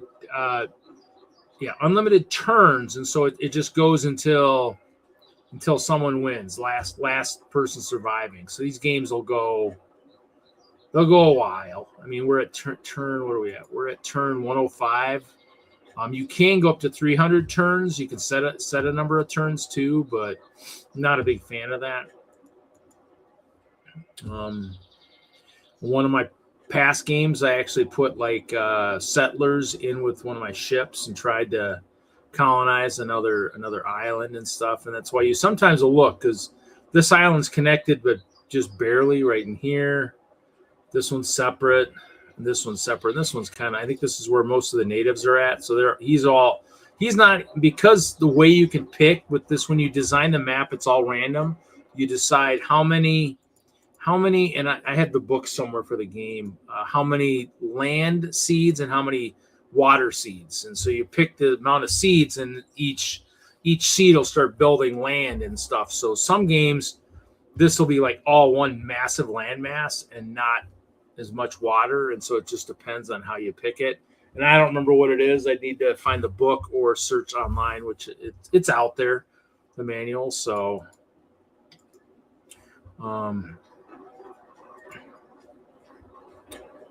it's like this one. He's problem is once my mother country starts coming after me, then that's where it gets interesting. So, let's see, Portsmouth. I think that's metals. 80.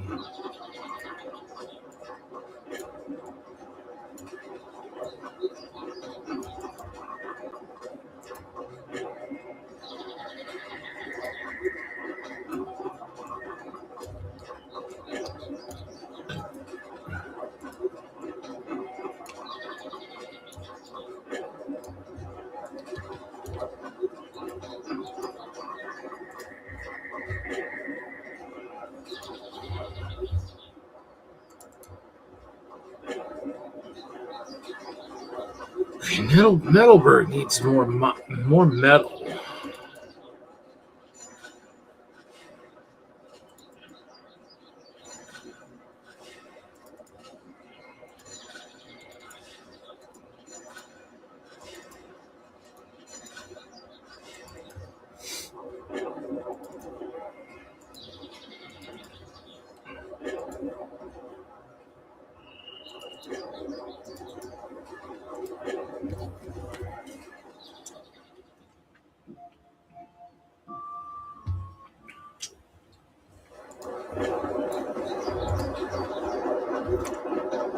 Now, Lady Marsha's getting closer, so we'll do this here.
He's going to attack.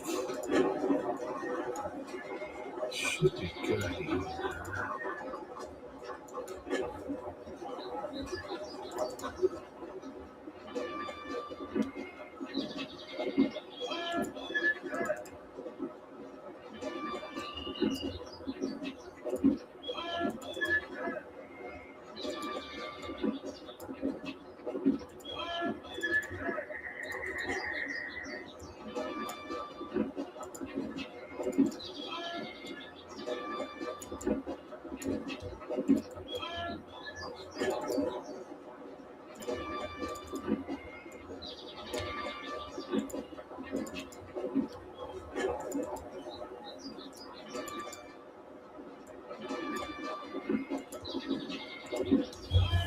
Okay. So let's see here. So he's got 8. He's coming. I'm hoping France is going after Indians or something. Actually, France might be attacking this. Or no, actually, he might be just fortifying his base. I don't know what he's doing.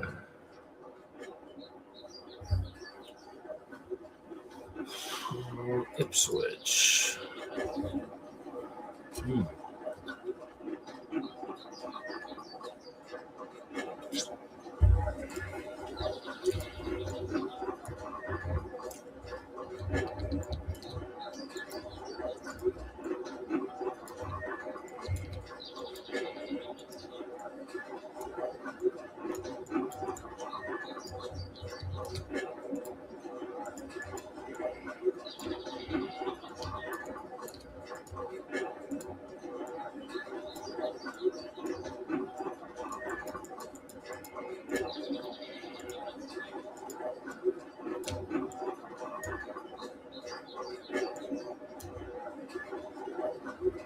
Oh wow, there's an Indian close by. Ooh, interesting.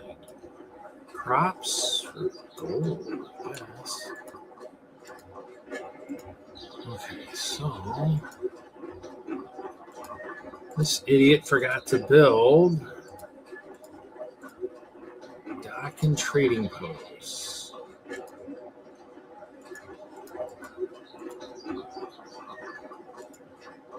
The more you have, the higher level they are, the more you can trade.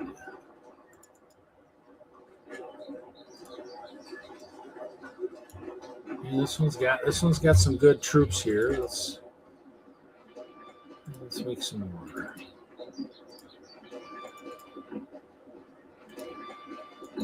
We are gonna get attacked by my mother country at some point, so I gotta be ready for that. So these two are near the coast, so they'll probably get attacked first.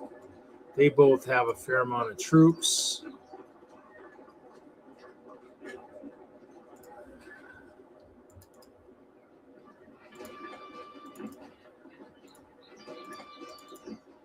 I generally have a bunch of guys that are actually, like I said, I got these guys. I'll give them the names that make sense. Lord Move 'em. He's got a move bonus of 4. This guy, Lord Move Hurry, he's got an 8 move bonus, so he might hopefully. I think in even the end, if it's just grass, it's fine. But we've got forest here, and then if you go farther south. Where did I see that before?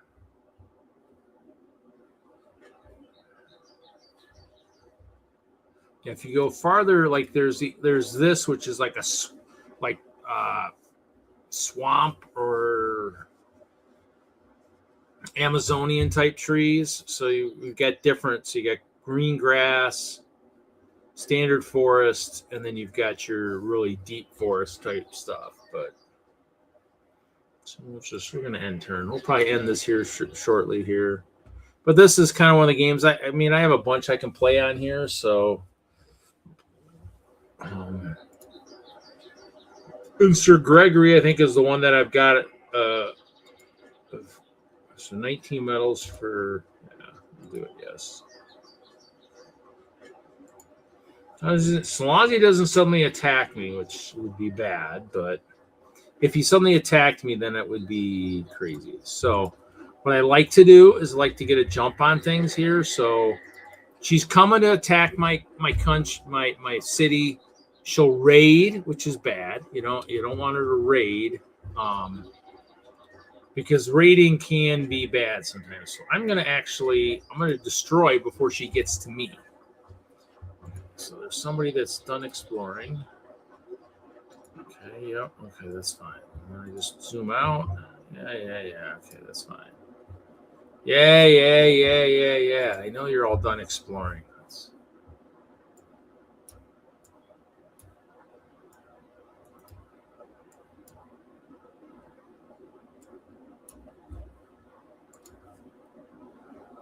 Okay, as far as I can tell, everything's good. Oh, see, here's Lady Marcia. She's got another one coming, but she's probably getting ready to build a colony. He's coming.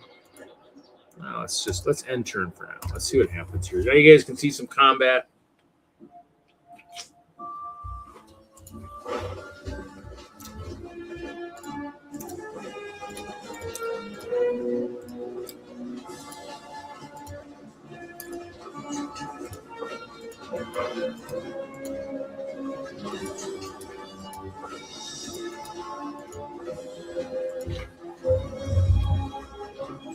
Ain't good.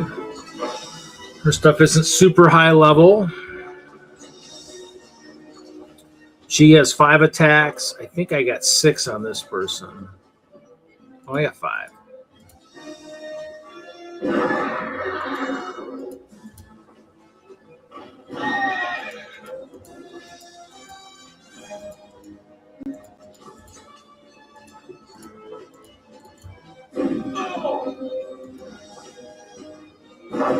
Ooh, that hurt.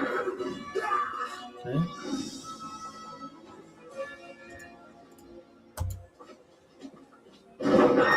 They get a bonus for charging.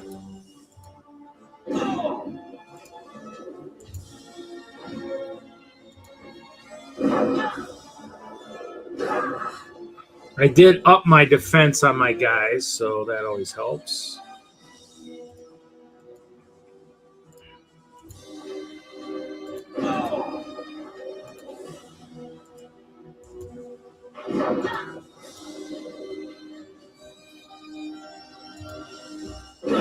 Ah, that sucks.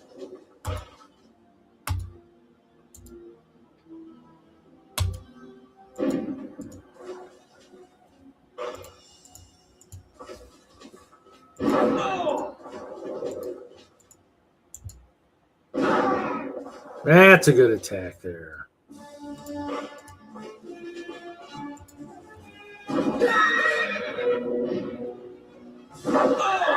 I'm back. Yep, there you go.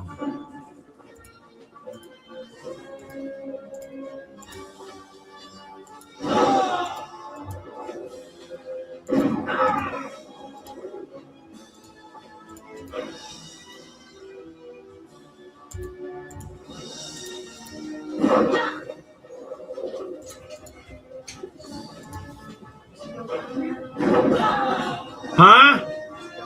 Yep. Okay, and then they can retreat. Okay. And they can retreat. And so I beat them. I mean, it was the goal, is to scare them away so they don't get to my thing. Okay, so hoist the white flag. I lost the Dutch ship. I don't know what I mean, sometimes I'll name my ships. That'll tell me where they're at. That kind of helps. Lady Marcia, no, I'm not trading with her. Sir Gregory. That's the one.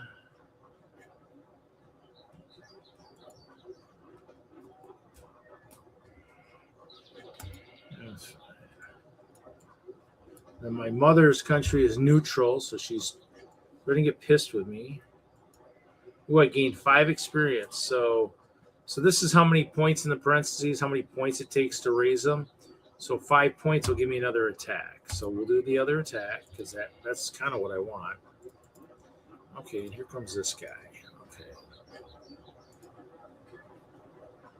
Nope, I don't care. Okay, she's got 1.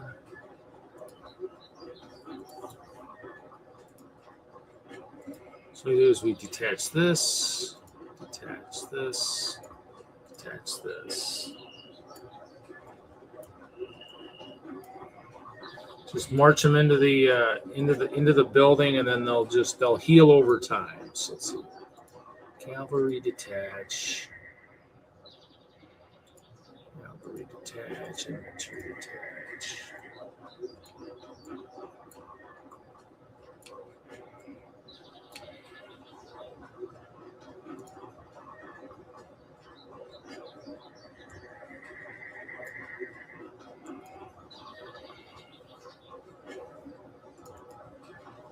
So I got resources here. I don't necessarily need to. I'd like to get these up to the highest level, but they're going to use a lot of wood. Actually, that might not be bad. Let's see what's.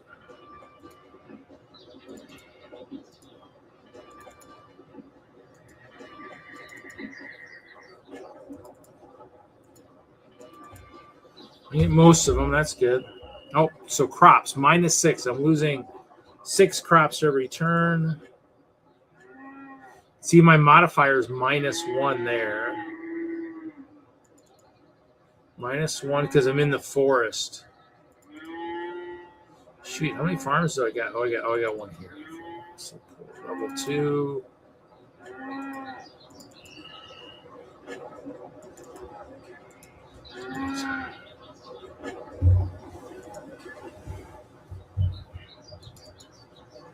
Okay, so here I've got gold, so we're going to do this.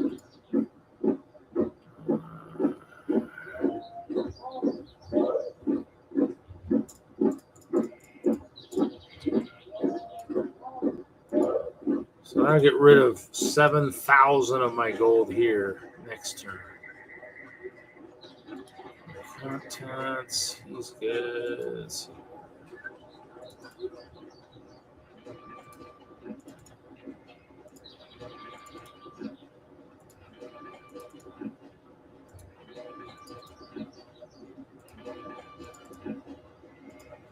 We'll start getting some of these colonies ready for the influx of Mother Country because they'll be coming at some point here.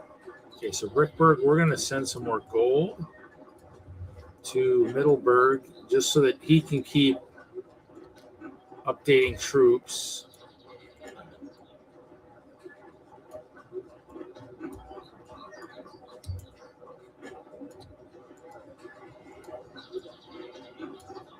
I mean, technically, if I'd have built a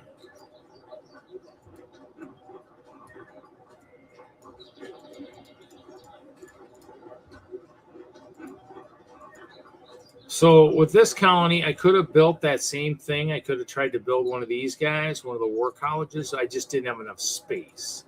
So if you look at build, I mean, I've got a couple gaps here that have not been filled. Here, here, here. So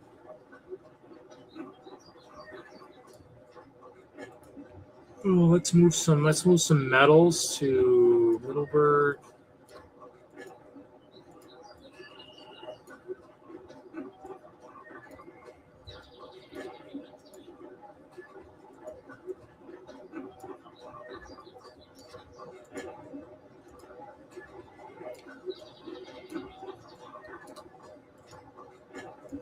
So usually if you have bases that produce more stuff of certain things, then you can trade between the two of them. And the computer, sometimes he just has crazy amounts of stuff.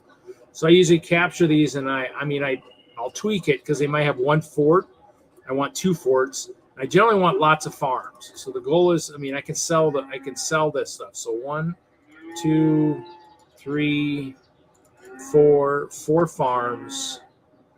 And you want them close to a river, close to the edge where they produce the most. So this one's got a modifier of 53%, 61%, 52%, 48%. So the more percentage producing 4.44. So you want to be producing a fair amount. So all farms are producing 131. So the goal is to keep producing stuff. So, and then upgrade the fort.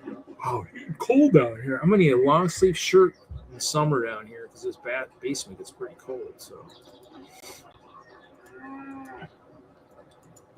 okay, so I've got a trooper here that's just. We'll disband him. I don't need him. He's done. He's done what he can do. Ooh, he's got units on there. Hope he's not coming to me. Let's construct a ship. I'm hoping he's going. I don't know where he's going. I hope he's going down here to Great Britain. We'll find out. Most of my bases, I should be good. Like I said, yeah, he's got lots of stuff. Whoa.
See what happens here.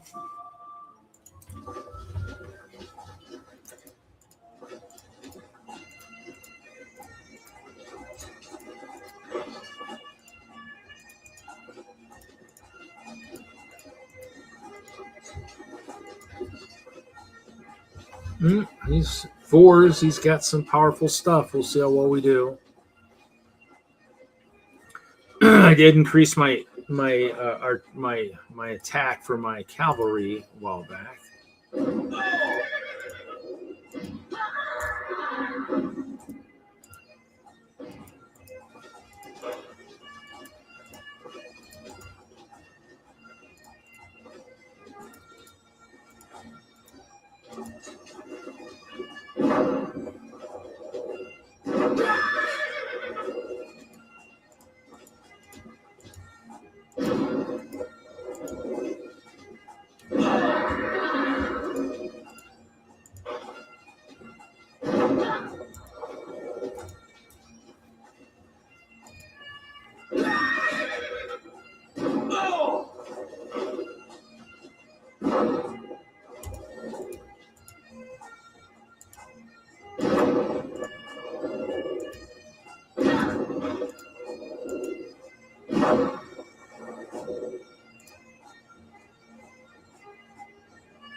Trying to get some rating done here, and this down here will tell you what percentage they've got.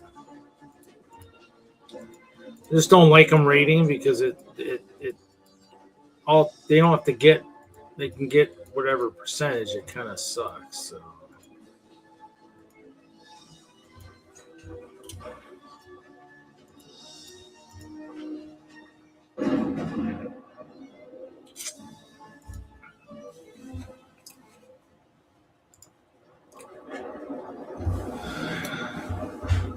Okay, so now it's starting to falter.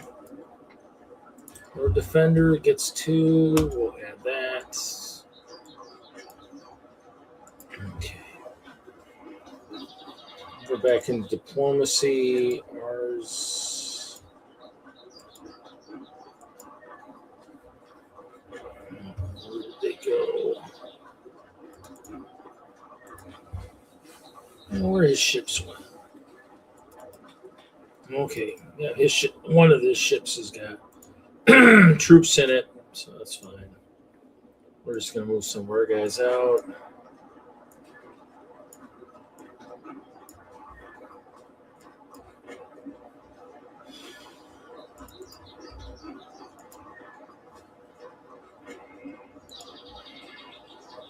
Actually, we're going to do this right now.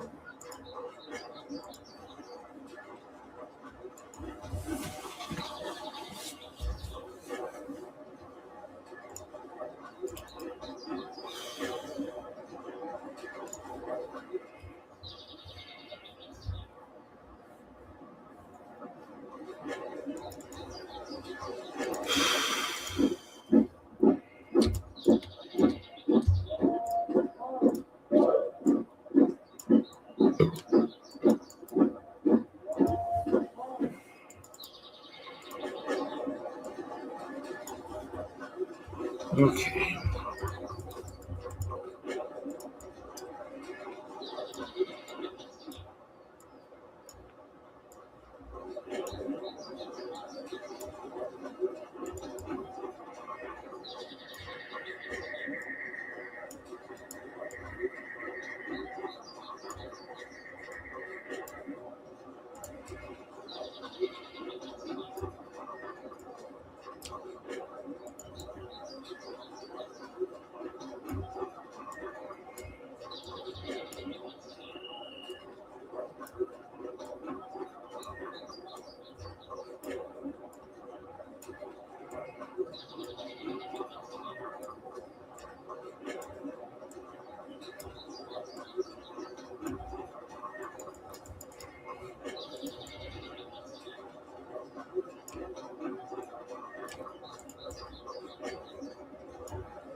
Night.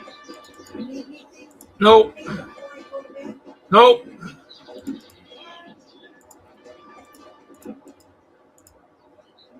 the lights on and go to sleep too. Okay. Okay, so France is doing the same thing. So we're doing the same thing at the same time. Oh, he's already independent. Okay, so he did that. That's what he was doing.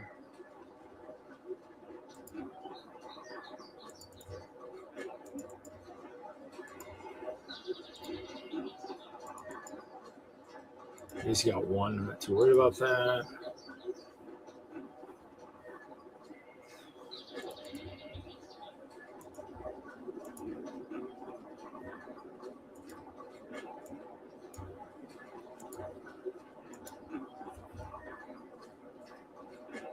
Okay, so I'm kind of worried about this guy sitting right here.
I got a raiding party.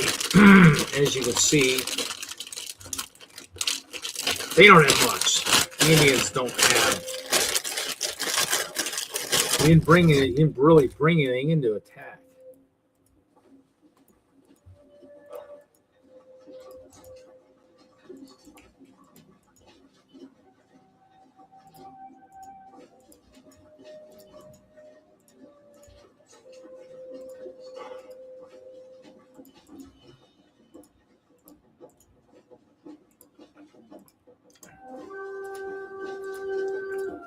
I have friendly Indians fighting on my side.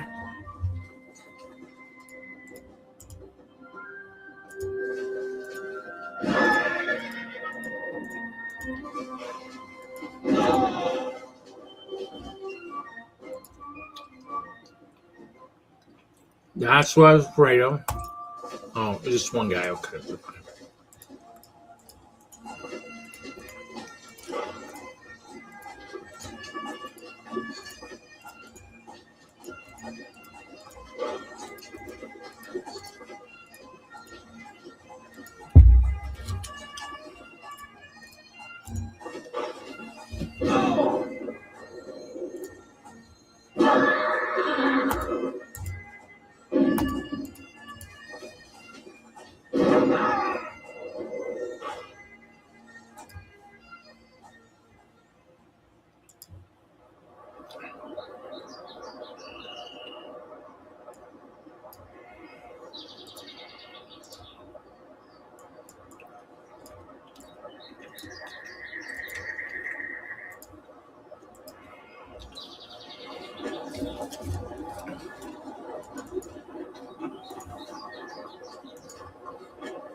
Here we're getting attacked by Mother Country. It's one of the newer colonies that I got, so.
I will play a couple more minutes and I'm going to end it.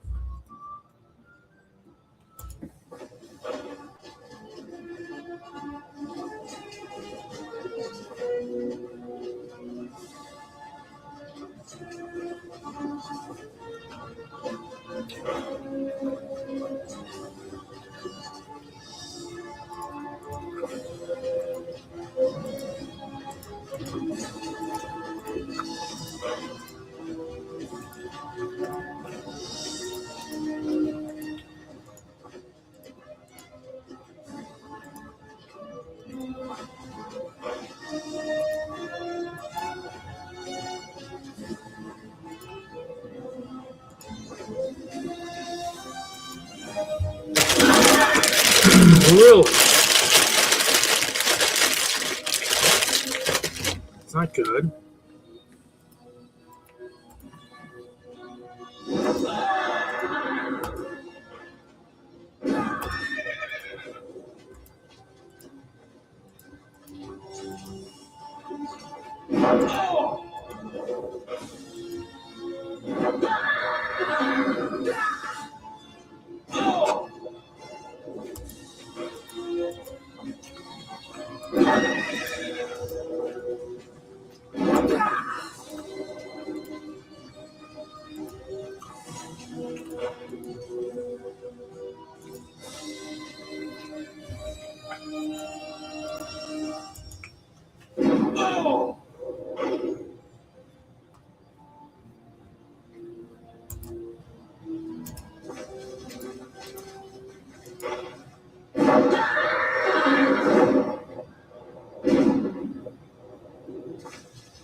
12, 13.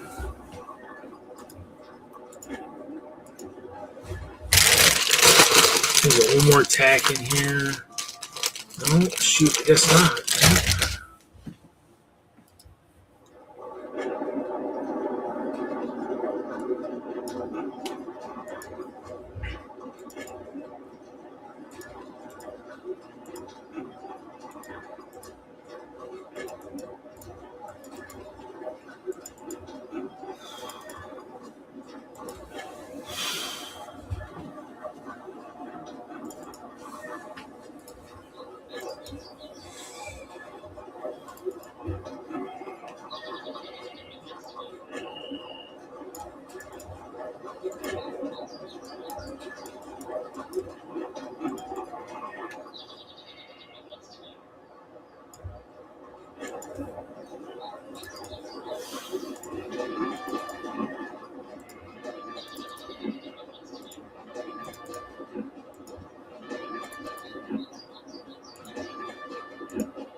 After I get my independence, oh, Brickburg. Okay, cool.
Sucks. That sucks even more. What is getting hit here?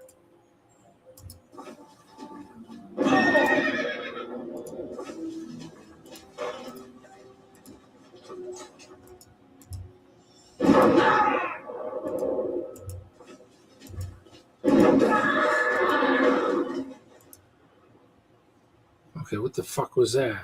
Oh, man. That sucks. Because that means it crashed. It means I got to start that battle over. That's the only bad thing about this game is when that happens. Freaking hate that.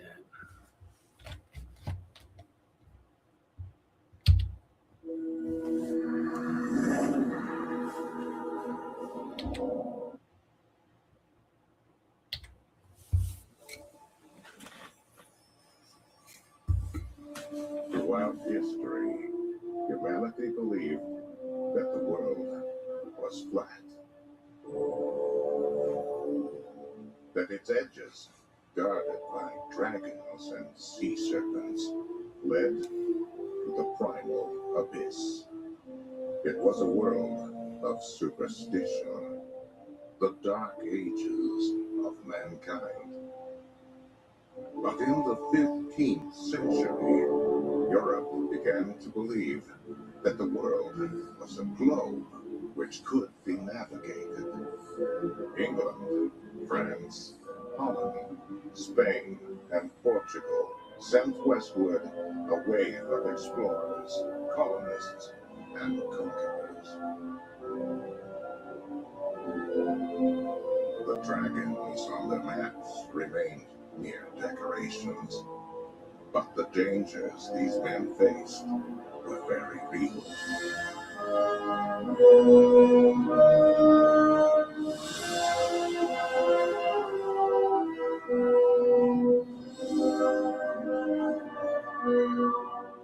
They faced storms and starvation, disease and mutiny. And in the end, they found a new world.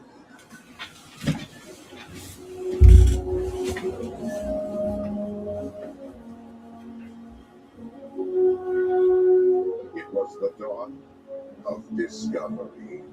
It was an age of exploration. It was the time of the Empire Builders.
So we're independent. We're in the lead. Yes.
Okay, we're gonna go ahead and end this. Let's see. Let's do this.